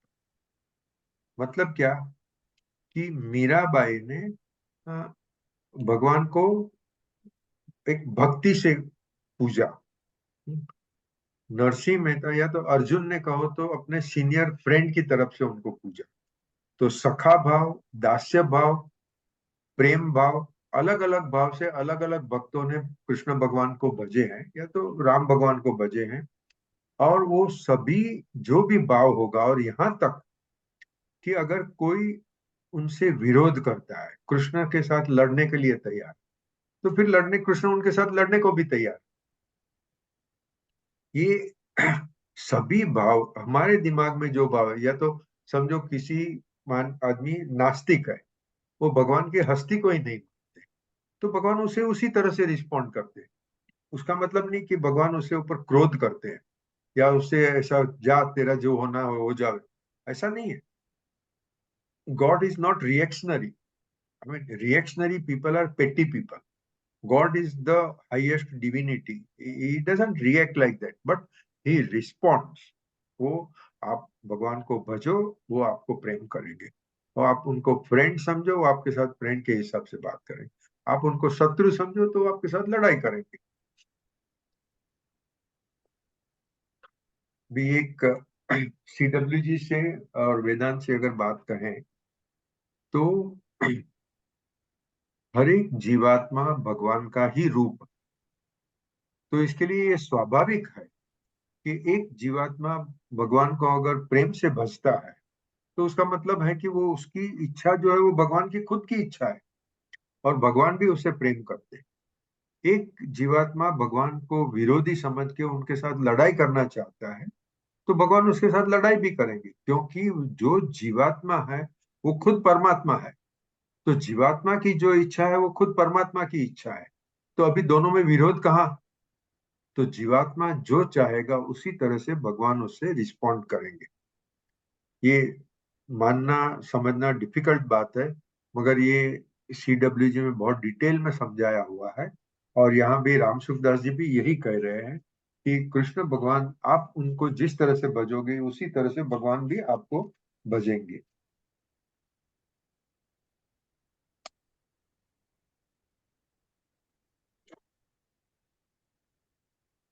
और ये राम सुखदास जी बहुत बार रिपीट करते हैं कि पूरा संसार है वो परमेश्वर का ही रूप।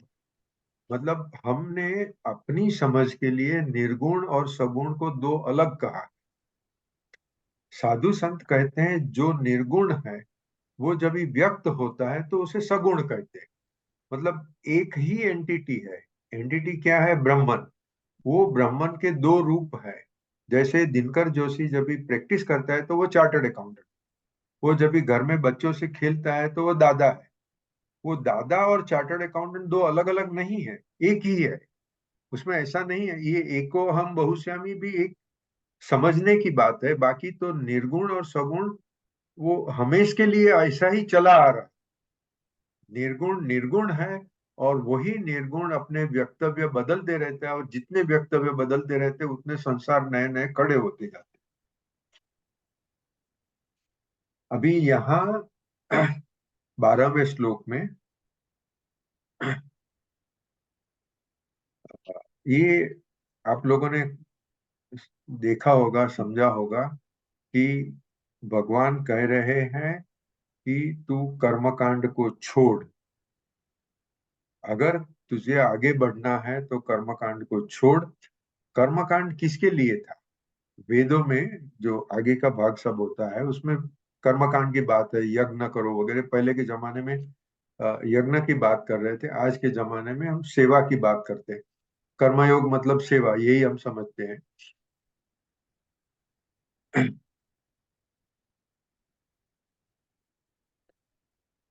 जब इंसान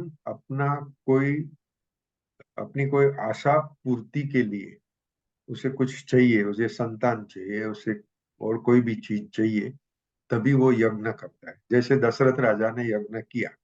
उनके यज्ञ के बाद में यज्ञ के फल स्वरूप उनको 4 संतान हुए। ठीक है, तो ये सब कृष्ण भगवान ये श्लोक में 12वें श्लोक में 4th चैप्टर में कह रहे हैं, वो सब छोड़ो, क्योंकि तुम्हें संसार में कुछ आशा है। वो आशा के लिए आप देवताओं का आह्वान करते हैं, उसके लिए आप यज्ञ करते हैं, कर्मकांड करते हैं। करना है तो करो। वो इजी है, क्योंकि इस संसार में सांसारिक पदार्थों को चाहना और उनको पाने के लिए प्रयत्न करना और फिर आखिर में पाना, ये सब सरल है। सरल कंपेयर टू कि आपको ब्रह्म ज्ञान चाहिए, आपको अद्वैत समझना है, या आपको ईश्वर साक्षात्कार करना है। वो ईश्वर साक्षात्कार करने वाले कर्मकांड नहीं करें, उसके लिए उसको वो यज्ञ नहीं करना है। उसे तो ये ही कर्मयोग, भक्ति योग और ज्ञान योग, उसमें कोई कर्मकांड की बात ही नहीं आती।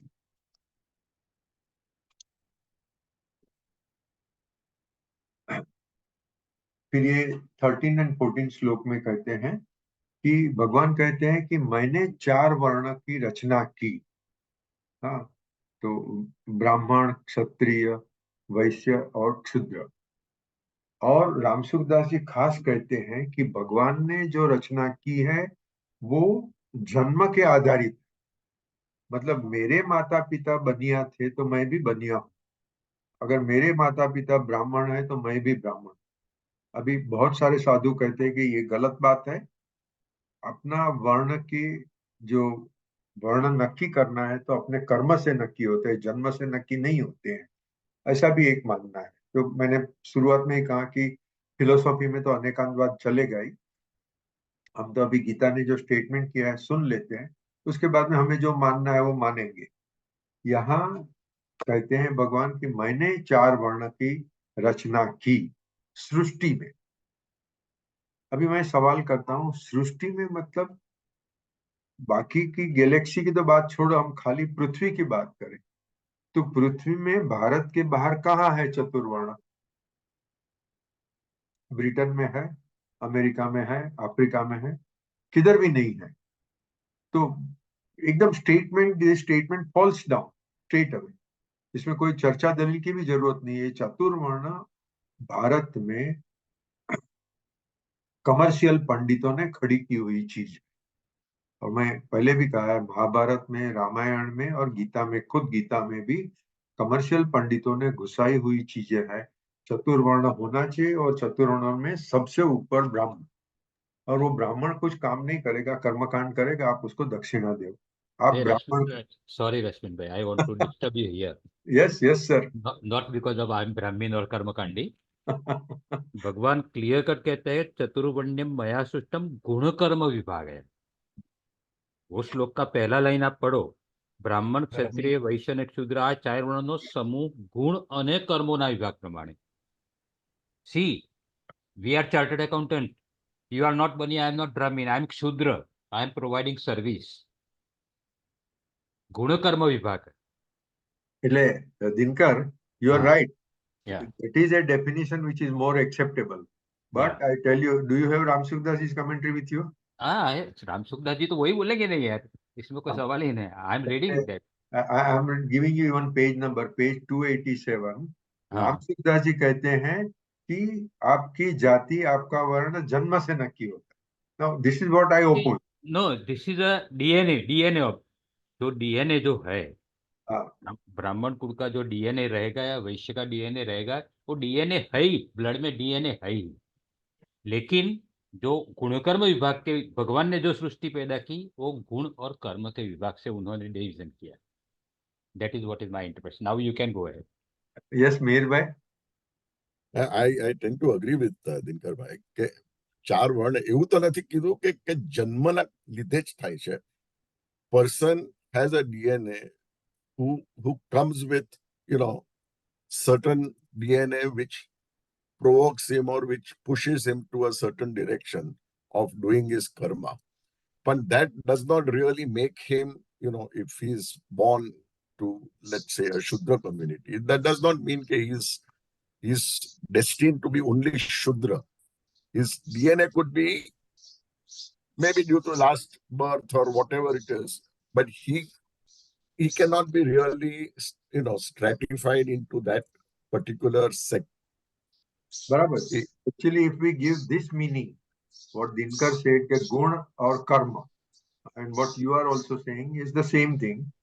If we accept this division of Varna, then that is acceptable. Even if I am Baniya, or supposing I had joined army. Okay. Now who will join army? Kshatriya log. Kshatriya, yes. Vysya army join नहीं करेगा. Okay. अगर मैंने join कर भी लिया और अगर मैं मारामारी करने पर आ गया तो फिर मेरा वर्ण बदल जाता है. मैं वैश्य नहीं रहता हूँ, क्षत्रिय बन जाता हूँ. This is a definition. ये पोस्ट रश्मिन भाई, ये थोड़ा तो पोस्ट फैक्टो जस्टिफिकेशन भी हो सकता है, क्योंकि कहीं पर कोई समस्या तो है. मैं मतलब हम सब वही जानकारी के लिए ही दौड़ रहे हैं. तो ये बताइए कि गीता जो है वो उसका समय, कहने का समय, महाभारत का समय महावीर स्वामी और बुद्ध से पहले का है. बराबर. 100%.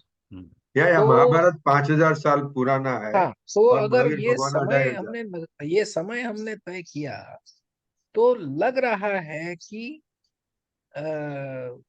एक संभावना ये है कि क्या वाकई में मूल जो कोई बोध है, उस बोध में जो निस्सीम है, असीम है, वो अपने सृष्टि के स्वभाव को 4 गुणों या 4 वर्ग में विभाजित कर देगा. ये सवाल खड़ा होता है.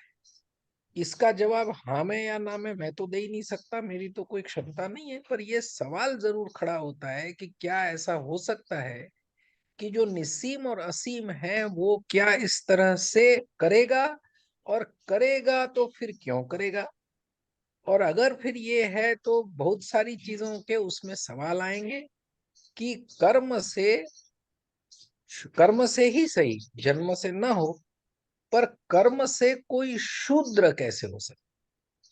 तो ये सारे सवाल खड़े हो सकते हैं. तो बराबर. इसका अर्थघटन हम कैसे करेंगे, ये थोड़ा प्रश्न तो है. और इसीलिए कि और हम देखेंगे कि महावीर स्वामी और बुद्ध दोनों इस वर्गीकरण से ऊपर उठ करके मानव मात्र को समानता की भूमिका में, और बराबर. अगर मानव ही ब्रह्म है तो ब्रह्म मानव की समानता में भी उसके रूप का कोई ऐसा बात वर्गीकरण नहीं करते हैं, ऐसा Correct. लग रहा है. तो इसमें बराबर. मुझे लगता है कि थोड़ा मतलब कहना चाहिए कि थोड़ी और गहरी खुदाई करनी होगी, क्योंकि गांधी तो शुरुआत में मान रहा था कि भाई मैं कहाँ जाति की बात कर रहा हूँ, मैं तो ये कह रहा हूँ कि कर्म से जो है वो मैं चतुर्वर्ण में विश्वास रखता हूँ, ऐसा कह रहा था. क्योंकि 5 साल का लड़का उका भाई को छूने में उसको प्रॉब्लम नहीं है. उसको ये नहीं था कि भाई वो उसकी माँ मना करती है तो वो जाके कहता है कि अरे ये क्या तुम कर रही हो, विष्णु तो सब में है, जल में, थल में, सब में, मुझ में है, तो उका में भी है. तो बराबर. वहां उसकी समझ थी, पर फिर भी वो कह रहा था कि चतुर्वर्ण है. और वो उसकी समझ चतुर्वर्ण की जो अपने जोशी साहब कह रहे हैं वो, और अभी अपने मिहिर भाई ने भी कहा. हाँ. हाँ, तो ये मिहिर भाई ने भी कहा. तो ये लग रहा है कि इस तरह की बात जो है वो पीछे से आई, समझ बनाई, या मूल में कुछ था नहीं, और अगर मूल में अगर था तो वो मूल में कहीं पीछे से डाला गया था, जिसके लिए फिर बुद्ध और महावीर दोनों ने कहा कि भाई ये क्या कर रहे हो. तो ये हो सकता है, पता नहीं. सुदर्शन भाई, मैं आपको 2 सवाल और दे. रामायण लिखी वाल्मीकि ने. वाल्मीकि का वंश क्या था? वो तो हाँ बराबर है, बराबर. वाल्मीकि तो अच्छा. बराबर है. वेद व्यास ने महाभारत लिखा और गीता लिखी, तो वेद व्यास की माँ कौन थी? अनौरस संतान है. और संतान ओपे मच्छीमार हाँ सत्यवती हाँ बराबर है, मत्स्य मत्स्य कन्या है उसकी माँ, मत्स्य कन्या. कन्या. હા. એટલે મારી દ્રષ્ટિએ મોટા સાધુઓને વર્ણ સાથે કંઈ જ લાગતું વળગતું. વર્ણાશ્રમ યસ, अगर गुण कर्म के हिसाब से देखते हो तो ठीक है, बाकी जन्म जाति के हिसाब से देखते हो तो गलत। ये मेरे ख्याल से हम लोग सब ये मान रहे हैं। खाली रामसुखदास जी ने जो कहा मैंने मेंशन किया, ठीक है यहाँ। और हमें इतनी भी स्वतंत्रता होनी चाहिए, मानसिक स्वतंत्रता। रामसुखदास जी को हम सम्मान करते हैं, उनकी कमेंट्री बहुत अच्छी है, मगर यहाँ ये पैराग्राफ पर we disagree with him.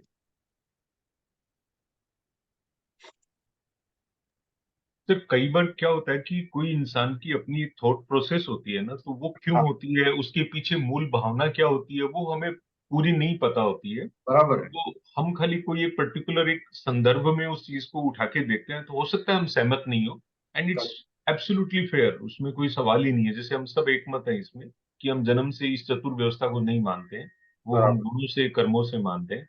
Ramsukhdas जी आज हमारे आमने सामने होते, हम उनको हमारे सवाल करते, तो हो सकता है वो हमें एक्सप्लेनेशन देते, और कुछ और एक्सप्लेनेशन देते, नया इंसाइटफुल होता, तो हम कन्विंस भी हो सकते थे। सो हो इट इज एब्सोल्युटली फाइन कि हम उनकी बात वर्ड टू वर्ड नहीं माने, उसमें कोई फर्क नहीं पड़ता सर। एक क्वेश्चन प्रेमानंद जी को पूछना चाहिए। हाँ, हाँ के हाँ पास हर एक चीज का जवाब है, हाँ। और स्पष्ट जवाब है। वो 2 मिनट में ही जवाब देते हैं, लंबा विस्तार नहीं करते। करेक्ट। वो तो तो जब पूरा। आप जाएंगे वृंदावन रश्मिन भाई, तो एक क्वेश्चन जरूर पूछना, मार्क करके रखो। Yes, yes.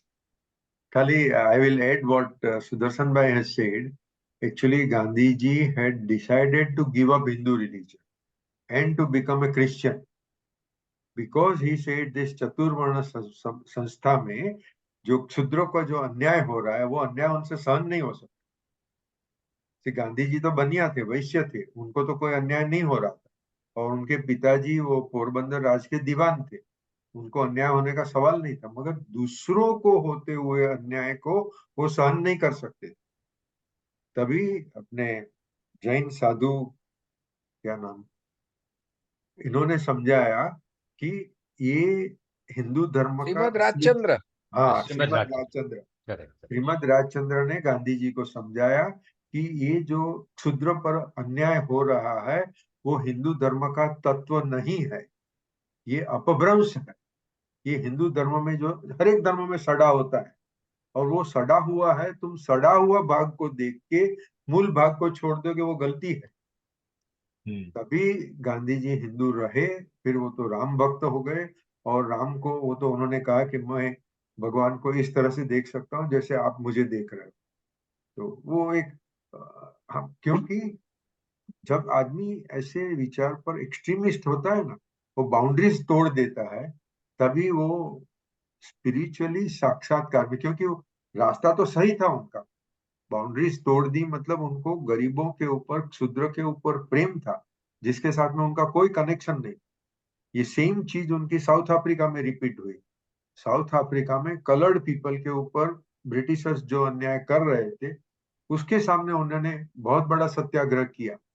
तो ये दूसरों का दुख देखकर मुझे जलन होती है, ये मेरे ख्याल से स्पिरिचुअलिटी का एक बहुत बड़ा स्टेप, और वो मुझे जलन हुई, और वह उसका दुख दूर करने का मैंने प्रयत्न किया, ये मेरा कर्मयोग।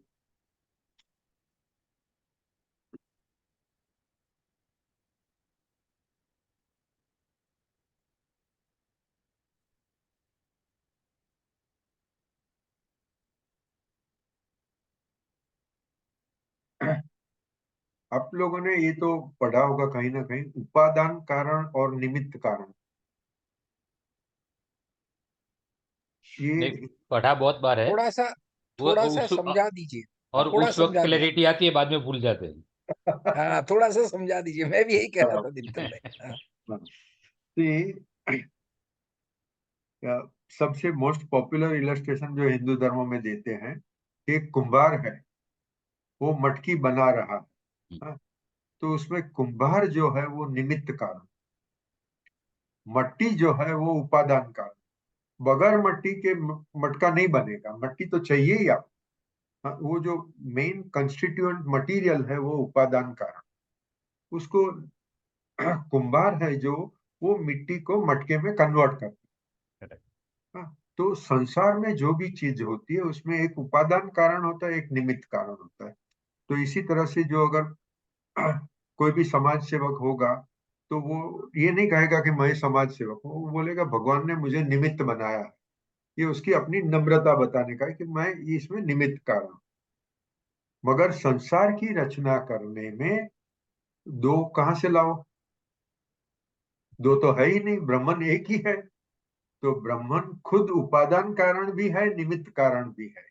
ये इसमें समझाया है कि ब्रह्मन ब्रह्मन के लिए एक्चुअली जो कहते हैं कि ब्रह्मन और प्रकृति अलग है, तो प्रकृति वो उसको क्या बोलेंगे पता नहीं, उपादान बोलो कि निमित्त बोलो। मगर यहाँ राम सुखदास जी समझाते हैं कि, और बहुत सारी जगह पे आपने पढ़ा होगा कि प्रकृति कोई अलग चीज नहीं है, अलग हस्ती नहीं है। ये हिंदू धर्म की स्पेशलिटी है कि हर एक एनर्जी को एक सिंबॉलिक नाम दे देने का। मगर कवि कालिदास ने ये लिखा है, सुदर्शन भाई तमे तो वांच्યું हશે, इनके जो बड़े बड़े ड्रामा है उसकी शुरुआत में लिखते हैं कि जैसे शब्द और शब्द का अर्थ वो दोनों अलग नहीं हो नहीं सकते। अगर उसको अलग करो तो दोनों का हस्ती नहीं रहेगी। इसी तरह से शिव और पार्वती एक ही है। शिव की शक्ति, उसको हमने अलग नाम दे दिया पार्वती, बाकी शिव और पार्वती एक ही है। अगर हम शिव कहें तो शिव खुद उपादान कारण भी है, निमित्त कारण भी है। हम विष्णु कहें तो विष्णु खुद उपादान कारण है, निमित्त कारण भी है। इसी तरह से बेसिक स्टोरी ही, जो अगर वेदांत की बात करें तो उसमें शिव और कृष्ण वगैरह किसी की बात नहीं आएगी, सीधी ब्रह्मन है। ब्रह्मन खुद उपादान कारण है, निमित्त कारण। कुंभार और मिट्टी, ये संसार में दो दो चीज मिलेगी, निश्चय नहीं में दो है ही नहीं तो क्या मिलेगी, एक ही है।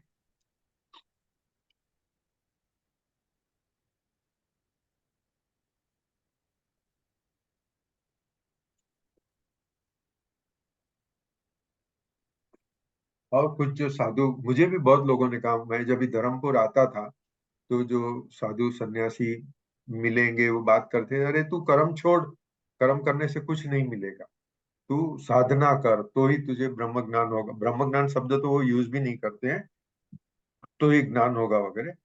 मगर मेरे दिमाग में वो समय में भी क्लियर था, अभी भी क्लियर है कि अगर मैं धर्मपुर के आदिवासी की सेवा कर रहा हूँ तो वो उसके पास मुझे कोई भी फल नहीं चाहिए, ना मुझे प्रसिद्धि चाहिए, ना और कोई भी चीज चाहिए। तो वो निष्काम कर्म योग है, और वो निष्काम कर्म योग ही एक्चुअली, तो सेवा जब ही शुरू की तभी ये समझ में नहीं था कि इसके कारण मुझे गीता समझ में आ जाएगी या वेदांत समझ में आ जाएगा। मेरे से वो गरीबों का दुख सहन नहीं हुआ, तो मैंने सेवा का काम शुरू किया। वो सेवा का काम करते करते करते सब कुछ समझ में आ गया।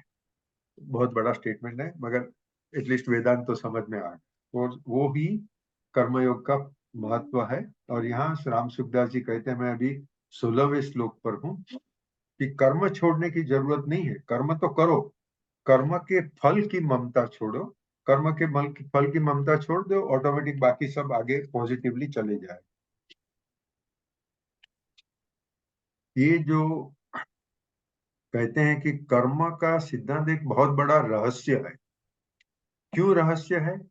कि जो कर्म करके एक जीव संसार में बंधन में आता है, वो ही कर्म करके दूसरा जीव संसार से मुक्त होता है। कैसे? कि पहले जीवात्मा को अपने कर्म करके उसके पीछे फल की आशा, मुझे प्रसिद्धि मिलेगी, मुझे पैसा मिलेगा, मुझे पोजीशन मिलेगी, जो भी उसकी आशा है वो आशा है। जब उसके कर्म फल की आशा है तो वो उसकी कामना है, और कामना ही जीवात्मा को संसार में बांधे रखती। दूसरे इंसान ने एक गरीब का दुख देखा, गरीब शब्द मैं यूज कर रहा हूँ, बाकी कोई भी शब्द यूज कर सकते हैं। किसी का दुख देख के उसके सेवा, अभी हमारे साथ में नहीं आ रहा है, मगर Atul Ambawat, Atul Ambawat is a spiritually accomplished man. He has made tremendous progress. तो वो अतुल अम्बावत को अपने रिश्तेदारों में कोई भी बीमार हो, वो तैयार रहता था, मैं हॉस्पिटल में जाके 24 घंटा बैठूंगा, आप लोगों को किसी को आने की जरूरत नहीं, मैं संभाल।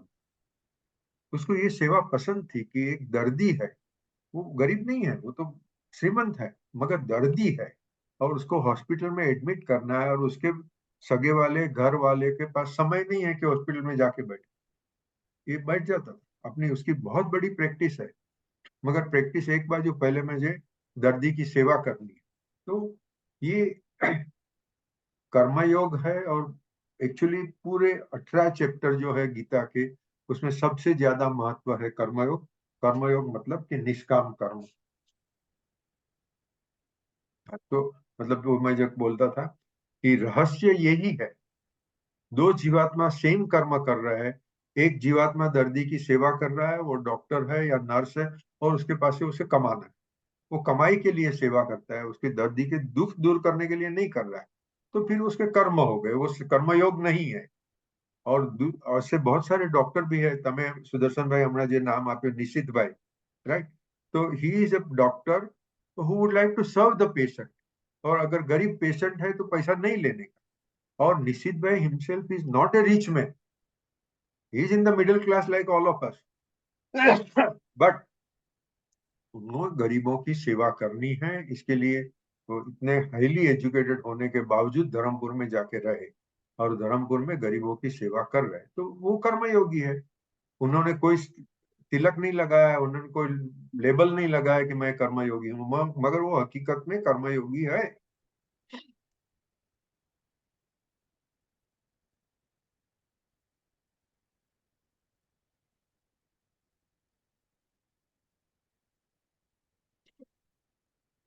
कर्म, अकर्म, विकर्म, ऐसे 3 शब्द भगवान ने समझाए हैं। कर्म मतलब फल की आशा रख के जो हम कर्म करते हैं वो कर्म।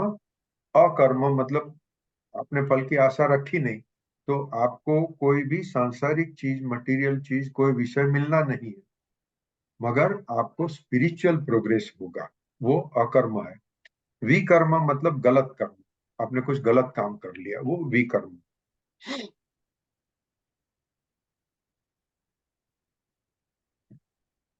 ये श्लोक में अ, भगवान कहते हैं गहना कर्मणो गति ही। यस। कर्म की गति बहुत गहन है, उसका मीनिंग क्या है? कया श्लोक में थे तू? 17 यस।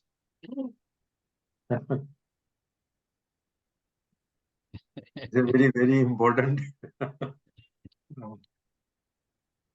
कर्मणे अपि बौद्धेयम बौद्धेयम च विकर्मणः अकर्मणश्च बौद्धेयम गहना कर्मणो गति।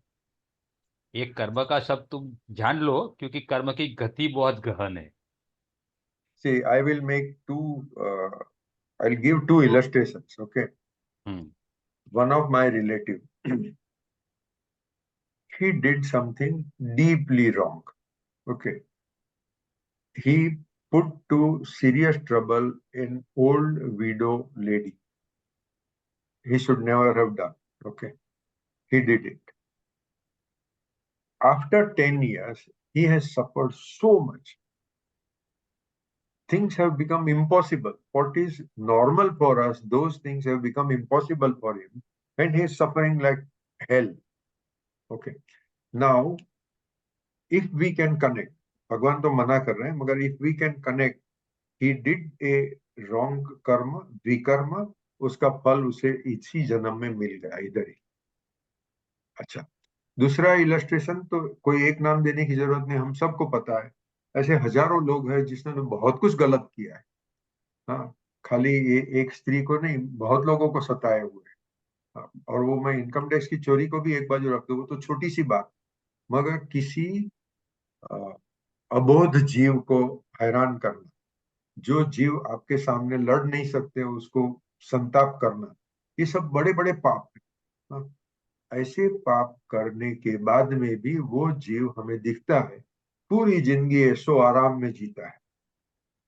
तो यहाँ कर्म का इक्वेशन हमारे जो एल्जेब्रिक इक्वेशन की तरह या एरिथमेटिक इक्वेशन की तरह फिट नहीं होता है। हम ये समझ नहीं सकते हैं कि ऐसा क्यों हुआ। तो अभी साधुओं का जवाब है कि तुम कर्म के सिद्धांत के साथ में पुनर्जन्म का सिद्धांत दोनों स्वीकार करो, तो ही ये होगा। क्योंकि ये जो जो आदमी पूरी जिंदगी लोगों को सताया हुआ है, वो दूसरे जन्म में उसकी क्या हालत होगी अपने को पता नहीं, और वो हमारी शक्ति के बाहर की चीज है। क्योंकि उसका दूसरा जन्म क्या होगा हमें क्या पता है। अच्छा, उसको कुछ मिलेगा कि नहीं अपने को पता नहीं है। तो इसके लिए कर्म की गति बहुत गहन है। ये गीता का स्टेटमेंट है। CWG का स्टेटमेंट एग्जैक्टली डिफरेंट। मैं just as a matter of clarity कहता हूँ। मैंने आगे पहले वो बात स्टोरी कही थी जो CWG में दी हुए। I want to be light, I want to pardon somebody.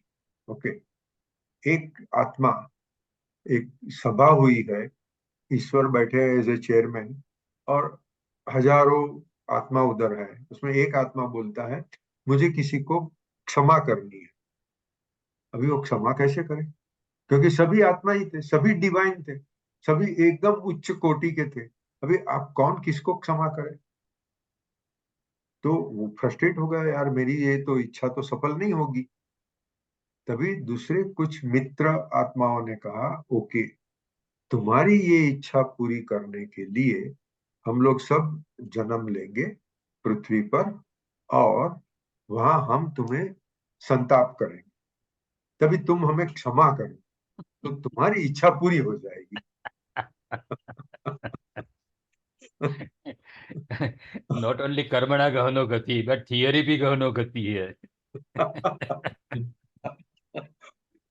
ये story Neale Donald Walsch write specifically, and he says कि वो जो इंट्यूशन होता है उसे इंट्यूशन होते हैं, वो इंट्यूशन जो भी हुआ उसने लिख लिया। बोलता है ये स्टोरी मुझे डायरेक्ट इंट्यूशन हुआ है, मैंने उसमें एक शब्द चेंज किए बगैर ऐसे ही स्टोरी लिखी है। तो ही वांट्स टू से कि ये सब आत्मा मिलके नाटक कर रहा है, और ये नाटक, अभी जो नाटक हमें चल रहा है, तो हमने एज ए जीवात्मा हमने जानबूझकर विस्मृति को ले लिया है। अभी हमें विस्मरण हो गया कि हम ब्रह्मन है। तो अगर विस्मरण नहीं होता तो ये नाटक का मजा ही नहीं आता। हम जब थिएटर में फिल्म देखने को जाते हैं तो लाइट पंखा सब लाइट क्यों बंद कर देते हैं, बाहर की आवाज भी बंद कर देते हैं, लाइट भी बंद कर देते हैं, तो हमारा फोकस एक जगह पे रहता है।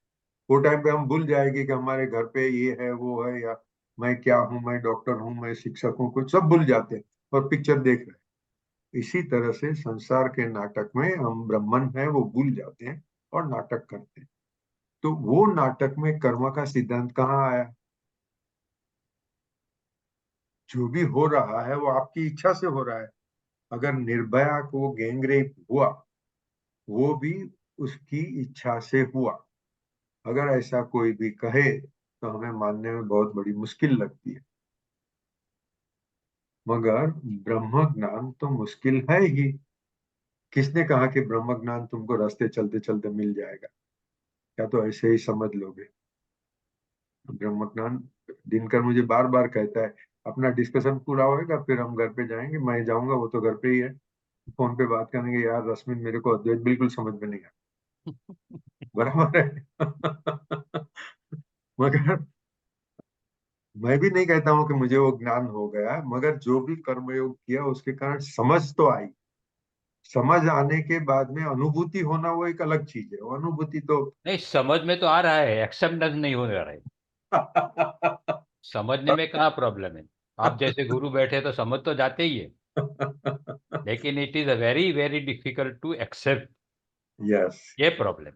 करेक्ट करेक्ट करेक्ट, बराबर से। तो सर ये चीज हम दोनों साथ में कहाँ कैसे लेके चले, जो अभी लास्ट जो है, जो हमारा शुरू दिन से एक जो पॉइंट ऑफ डिफरेंस आ जाता है और जब भी फिलोसफी स्टडी ग्रुप की बात होती है, रमेश भाई ये बोलते हैं यार मुझे सब मंजूर है पर ये रश्मिन भाई की बात बिल्कुल मंजूर नहीं है मेरे को। देखो, रमेश भाई तो खुद कर्मयोगी है, हाँ। मगर वो 60 साल के बाद में कर्मयोगी हुई। हम्म। मैं 35 साल से शुरू किया, ठीक है, तो मेरा आज कर्मयोग को 37 ईयर्स हो गए।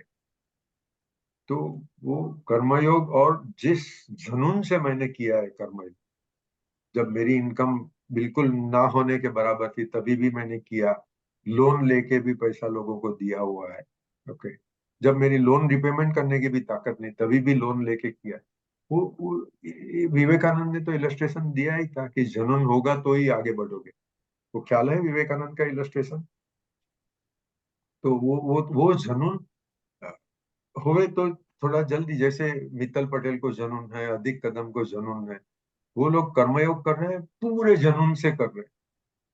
तो उनको तो धर्म की समझ और इवन एक्सेप्टेंस, मेरे ख्याल से अधिक कदम को तो सब एक्सेप्ट है। वो तो सामने बैठता है तो मुझे लगता है कोई साधु ही बैठा, मेरे नहीं से सर, ज्यादा। सवाल सवाल हाँ? वो नहीं है सर, सवाल वो नहीं है, सॉरी, मतलब अच्छा, ये, ओके। हाँ, बताइए। सवाल डिफरेंट है कि जैसे एक कर्म के सिद्धांत की हम बात कर रहे थे, वो एक तरफ, हाँ, और एक अद्वैत के सिद्धांत की बात कर रहे थे कि ये पूरा ड्रामा है, जो हमने प्रेमानंद जी के उस 17 मिनट वाले वीडियो में भी देखा, और उन्होंने इतना ब्यूटीफुली एक्सप्लेन किया है। तो बराबर। ये दोनों तो एक साथ तो एग्जिस्ट कर ही नहीं सकते ना सर, ये दोनों। नहीं कर सकते हैं। इसका जवाब चाहिए, ये मतलब एक बार और चीज नहीं कि मतलब ये जो एक प्रेमानंद जी का वीडियो, और जो आप हमें शुरू से बताते आ रहे हैं, प्रेमानंद जी उसी बात को आगे ले जाते हैं, प्रेमानंद जी जो आपने कही, और बहुत ब्यूटीफुली एक्सप्लेन किया उन्होंने, बहुत इफेक्टिवली किया है, हम्म, और एक एक कर्म का सिद्धांत है, तो ये दोनों चीज एक साथ नहीं हो सकती ना सर। अच्छा, मैं अभी बताऊं। देखो, हाँ। ये पहले भी मैंने कहा था, आप बैडमिंटन खेल रहे हैं। हाँ, मुझे बैडमिंटन के रूल्स मालूम नहीं है, मगर उसमें सेट्स होते हैं, 4 5 6 या कुछ सेट्स होते हैं। हाँ? अभी ये बाजू गए, फिर वो बाजू गए, किसका सर्विस आया, किसका नहीं आया, वगैरह। जब तक आप बैडमिंटन खेलते हो तब तक आपको बैडमिंटन का रूल लगेगा। आप बैडमिंटन कोर्ट से बाहर निकल गए, फिर आपको कोई रूल लगता है क्या? नहीं। नहीं लगता। आप ये संसार में अपना खेल करने को आए हो। हम्म। वो खेल आपने आत्मा के हिसाब से नक्की किया हम्म। कि मैं एक रईस, या मुझे पता नहीं आपके पिताजी का, मगर एक रईस फैमिली में जन्म लूंगा, मेरी हम्म। बड़ी कोठी रहेगी, ये रहेगा, वो रहेगा, उसके बाद में मैं तकलीफ झेलूंगा, बम्बई आऊंगा, चार्टर्ड अकाउंटेंट बनूंगा, वगैरह वगैरह। ठीक है। हम्म। अभी ये ड्रामा में आपने रोल लिया। आप कबड्डी खेलने को नहीं आए, आप हम्म। क्रिकेट खेलने को नहीं आए, आप बैडमिंटन खेलने को आए। जब तक खेल खेलोगे तब तक कर्म का सिद्धांत लगेगा। हम्म। मुझे जब तक संसार में इंटरेस्ट है, मुझे मेरी पत्नी में इंटरेस्ट है, मेरे बच्चों में, अभी तो ग्रैंड चिल्ड्रन में भी इंटरेस्ट है, ये सब सांसारिक है। मुझे मेरी ऑफिस भी अच्छी लगती है, मेरी प्रैक्टिस भी अच्छी लगती है, ये सब सांसारिक है। तो यहाँ मुझे कर्म का सिद्धांत लग रहा, और लगता ही है। हाँ, वो यहाँ कर्म की गति बहुत गहन है, क्योंकि हम जो बोलते हैं कि हमें कर्म और उसका रिजल्ट, कॉज एंड इफेक्ट, दोनों इक्वेशन मिलना चाहिए, मगर वो मिलता नहीं है। तो इसके लिए हमें वो डिफिकल्ट लगती है गेम। मगर मैं आपको कहूँ, ये मेरी पर्सनल बिलीफ कहता हूँ, कर्म का सिद्धांत है। व्यवहार में कर्म का सिद्धांत है। निश्चय में ऐसा कोई सिद्धांत नहीं। निश्चय मतलब कभी कि मैं ऑडिटोरियम से बाहर निकल गया यार, अभी अंदर क्या ड्रामा चलता है मुझे कोई कोई इंटरेस्ट ही नहीं है। जो साधु सन्यासी जो रियलाइज्ड है, हाँ, खाली साधु बन के बैठे हैं उसकी बात मैं नहीं करता हूँ, जो रियलाइज साधु है, वो ऑडिटोरियम से बाहर निकल गए, संसार को छोड़ दिया, संसार से उदासीन बन गए, विरक्त बन गए, आप जो भी शब्द यूज करो। अभी उनको संसार से न कोई आशा है, न अपेक्षा है, न कामना। उनको कर्म का सिद्धांत नहीं लगता। अभी ये एक बात हुई, मगर वेदांत में और महाभारत में भी अपने मृत्यु के बाद क्या होगा वो ज्यादा डिस्कशन नहीं है। CWG कहता है आपकी मृत्यु हुई मतलब कि आत्मा शरीर से अलग हो गया, तभी आपको रियलाइजेशन होगा कि आप आत्मा हो। आत्मा को कोई भी बंधन नहीं है। आत्मा अगर चाहेगा तो वो एज ए फॉर्म ऑफ आत्मा रहेगा। आत्मा को दूसरा जन्म अगर लेना है, क्या जन्म लेना है, क्या काम करना है, ड्रामा में कौन सा रोल करने का है, विलन बनने का है कि हीरो बनने का है, क्या थर्ड पार्टी बनना है, ये सब आत्मा खुद नक्की करेगी। क्योंकि आत्मा ओमनीपोटेंट है, आत्मा खुद ब्रह्मन है, आत्मा को कोई बांध नहीं सकता।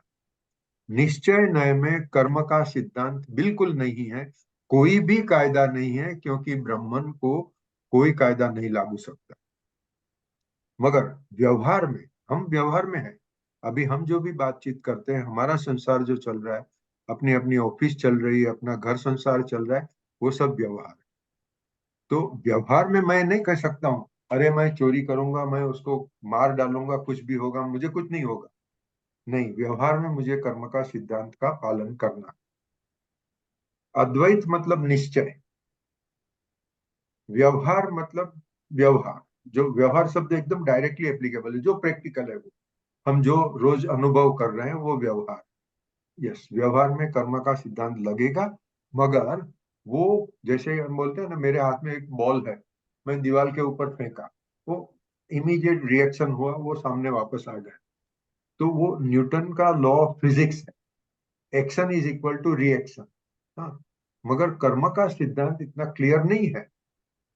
मैंने पाप किया, मुझे उसका फल भोगना पड़ेगा, मैंने पुण्य किया, उसका फल भी मुझे मिलेगा। मगर उसके बीच में डिस्टेंस हो जाता है, समय, संजोग, स्थल सब बदल जाते हैं। तो इसके लिए लोग कर्म का सिद्धांत सही मानना या न मानना। और जैसे मैंने इलस्ट्रेशन दिया, ये फला फला बिजनेसमैन है या तो फला स्मगलर है। अभी दाऊद इब्राहिम ने इतने सारे खून करवाए, या तो प्रेसिडेंट ऑफ अमेरिका ने इतने सारे खून करवाए, क्या होता है उसको? बुश ने भी युद्ध किया, जूनियर बुश ने किया, सीनियर ने किया, और जिसको नोबेल प्राइज मिला था, अमेरिकन प्रेसिडेंट हो, तो पहली स्पीच के ऊपर उसको नोबेल प्राइज दे दिया। ओबामा। उसने भी, हाँ ओबामा। हाँ, ओबामा, बराबर। उसने सीरिया के ऊपर हमला करने का खुद ऑर्डर साइन किया। सीरिया के ऊपर आप क्यों कर रहे हो? अमेरिका कोई दूसरे कॉन्टिनेंट में पड़ा है, उसको सीरिया के साथ क्यों लागू पड़ता है? मगर उसका जियोपॉलिटिकल इंटरेस्ट के लिए सीरिया में लाखों लोगों को कत्ल हो गई। अभी ओबामा को कुछ हुआ क्या? कुछ नहीं हो रहा है। तो ये जब हम इलस्ट्रेशन देखते हैं तो कर्म का सिद्धांत नहीं समझ सकते। अभी मैं इससे एक स्टेप आगे जाता हूं। अगर मुझे कर्म का सिद्धांत समझना है, मुझे मेरी तरफ देखना है, बस।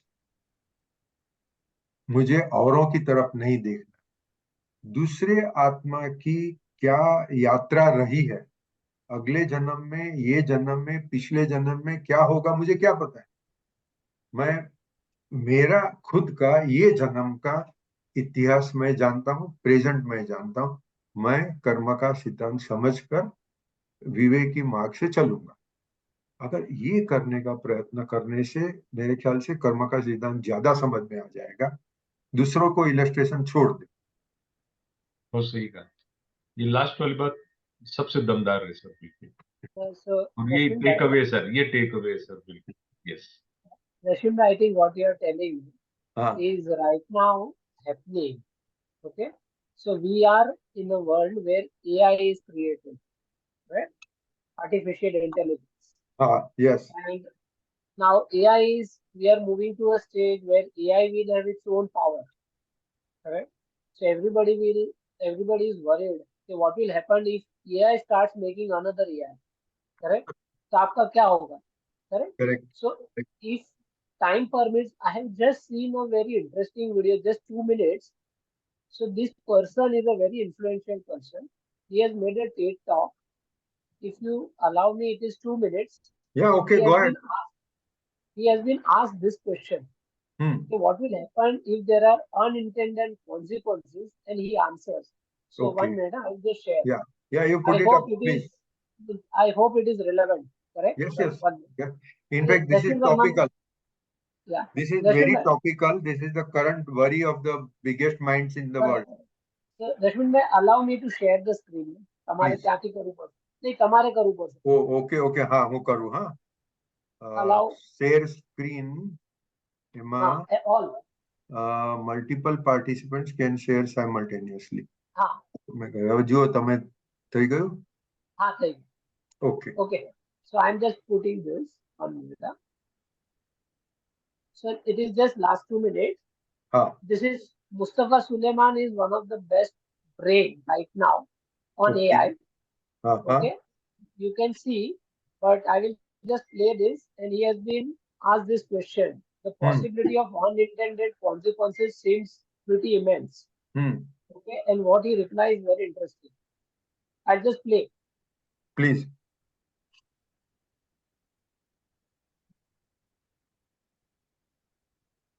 There is no sound. There is Okay. no audio. Sorry, સંભળાય છે? હવે હમણાં વચ્ચે આવ્યું. Okay, 1 minute. હા. Can you hear? No. नहीं. No, we can't hear. There You- must be 1 minute. something. Sorry, I'll tell you. I have this, that is like 1 minute. I will have to. નહીં હવે હા બસ. Now you can start.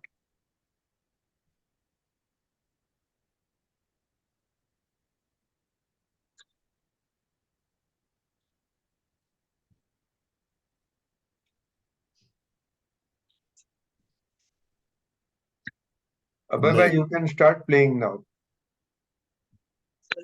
You will have to go back. He has Ah, already go reached back. the. नहीं, but he is on the. Theoretical, hypothetical, maybe. Abhaybhai નથી સંભળાતું. તમે Yeah, પેલા હવે આવ્યું, એમાં હવે જતા રહ્યા આવ્યું. છો. આવે છે ને અવાજ? But there's no evidence that they're anywhere near. Yes, આવે છે અવાજ આવે છે. The word supercat, because you're right. ના, અહીંયા નથી આવી રહ્યું. Species framing, right? Okay, so Abhay, you send the link for this TED video. હા And હા, I એ will કરે તો speak સારું. afterwards. Yeah, I will share this. હા. 1 minute. Huh? So, ગ્રુપ પર મોકલી આપો ભાઈ. હા, હું પછી મોકલી આપું છું. ભલે. Stop share. 1 minute. આપણું WhatsApp ઉપર મોકલી આપો ને તો બધા immediately મળી જશે. We will be able to. Yeah. So, Okay. Okay, so the point is this. sorry. The point is I'll share this and Yeah. I'll tell you from what minute you have to see this. So same question, I think that what we have the power, and he's answering very beautifully. Okay. So he has recently written a book very interesting on the AI, and he has written that we have the power and we will have to see that we use it in right way, otherwise it can be used in a wrong way. So I will send this video and then everybody can see. I will watch the entire video because it will be hardly 10 minutes or 15 minutes. Yeah, 20 minutes. Yeah. But and he is right now one of the super brain on AI. Okay. I'll share it. Yeah. Sorry, I could not. Okay. Please continue. So Thank I think are we now clear?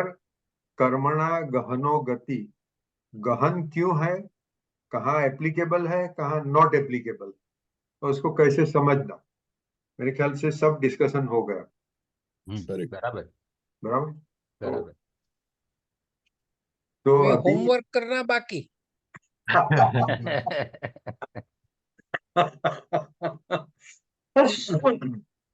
नहीं, आप एक important aspect छोड़ रहे थे, इसके लिए मुझे पूछना पड़ा कर्मणा गहनो नहीं गति. नहीं, बहुत अच्छी बात थी, बहुत अच्छा सवाल था. बहुत because you asked the whole thing came up. Yes. It was very good. Sir ये पूरे 1.5 घंटे में जो लास्ट 5 मिनट में आपने एक्सप्लेन किया ना, वो क्रक्स है, वो नवनीत है सर इस डिस्कशन का. बिल्कुल. एक्चुअली वो दिनकर ने पूछा नहीं होता तो मेरे दिमाग में पीछे ही रह जाता था. अच्छा हुआ कि दिनकर ने पूछा और मुझे जितना भी याद आया मैंने कह दिया. सर स्वामी शिवानंद जी को का एक आर्टिकल पढ़ रहा था मैं भी. आप सब जानते हैं उनके बारे में, सुना है उनके बारे में. तो उनका क्या कहना था कि आप 5000 10,000 साल का इतिहास छोड़ दो, 2000 साल का इतिहास तो हम बड़े अच्छे से पढ़ सकते हैं. तो हर दौर में कुछ न कुछ कॉन्फ्लिक्ट रहे हैं, वार रही है, प्रॉब्लम रही है, लड़ाई झगड़ा रहा है, सब कुछ रहा है. सो मीन्स कोई आदमी करे तो क्या करे, मतलब उसके अंदर. तो उन्होंने जिस चीज को लेके सबसे ज्यादा एडवोकेसी किया ना, वो काम आप कर रहे हैं सर. उन्होंने कहा जो स्पिरिचुअल नॉलेज जो है, जो रियल स्पिरिचुअल नॉलेज है, उसकी खोज में रहना चाहिए और जितना आप जानते हो वो शेयर करते रहना चाहिए. I think this is the best contribution which you can give to this world. ये स्वामी शिवानंद जी ने कहा सर. अभी मैं कुछ आर्टिकल पढ़. हाँ, सबको पता होगा, फिर भी मैं कहता हूँ कि स्वामी चिन्मयानंद जी के गुरु थे शिवानंद जी. और शिवानंद जी की बुक मैंने पढ़ी है, बहुत हाई लेवल की स्पिरिचुअल बुक है.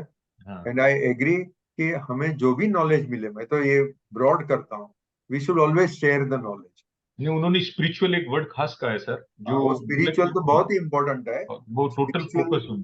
बराबर है, फोकस है कि you acquire spiritual knowledge and you share spiritual knowledge, ऐसे ही बढ़ते रहेगा। और जैसे स्पिरिचुअलिटी बढ़ेगी वैसे वॉर कमती होगा। ये अगर अमेरिकन प्रेसिडेंट भले अपने आप को क्रिश्चियन माने, मगर उनको सही क्रिश्चियन धर्म तो पता ही नहीं है, नहीं तो वो ऐसे वॉर क्यों करते, वो करते ही रहते हैं। तो वहां see that is a religion और a blind faith in something which they believe. Real spirituality will never allow you to do any harm to anybody. War की तो बात ही दूर रही, मगर हार्म भी नहीं कर सकते हैं। सर एक तरफ वो इजराइल को वेपन दे रहा है और हाँ दूसरी तरफ वो फूड पैकेट गिरा रहा है वहां पे। हाँ रिडिकुलसनेस देखो, और वो भी इतने बेवकूफ तरीके से गिरा रहा है कि हाँ। उसके नीचे दब के भी 5-6 लोग मर रहे हैं। मतलब जब भी वो गिरा के जाता है 5-6 लोग मर जाते हैं।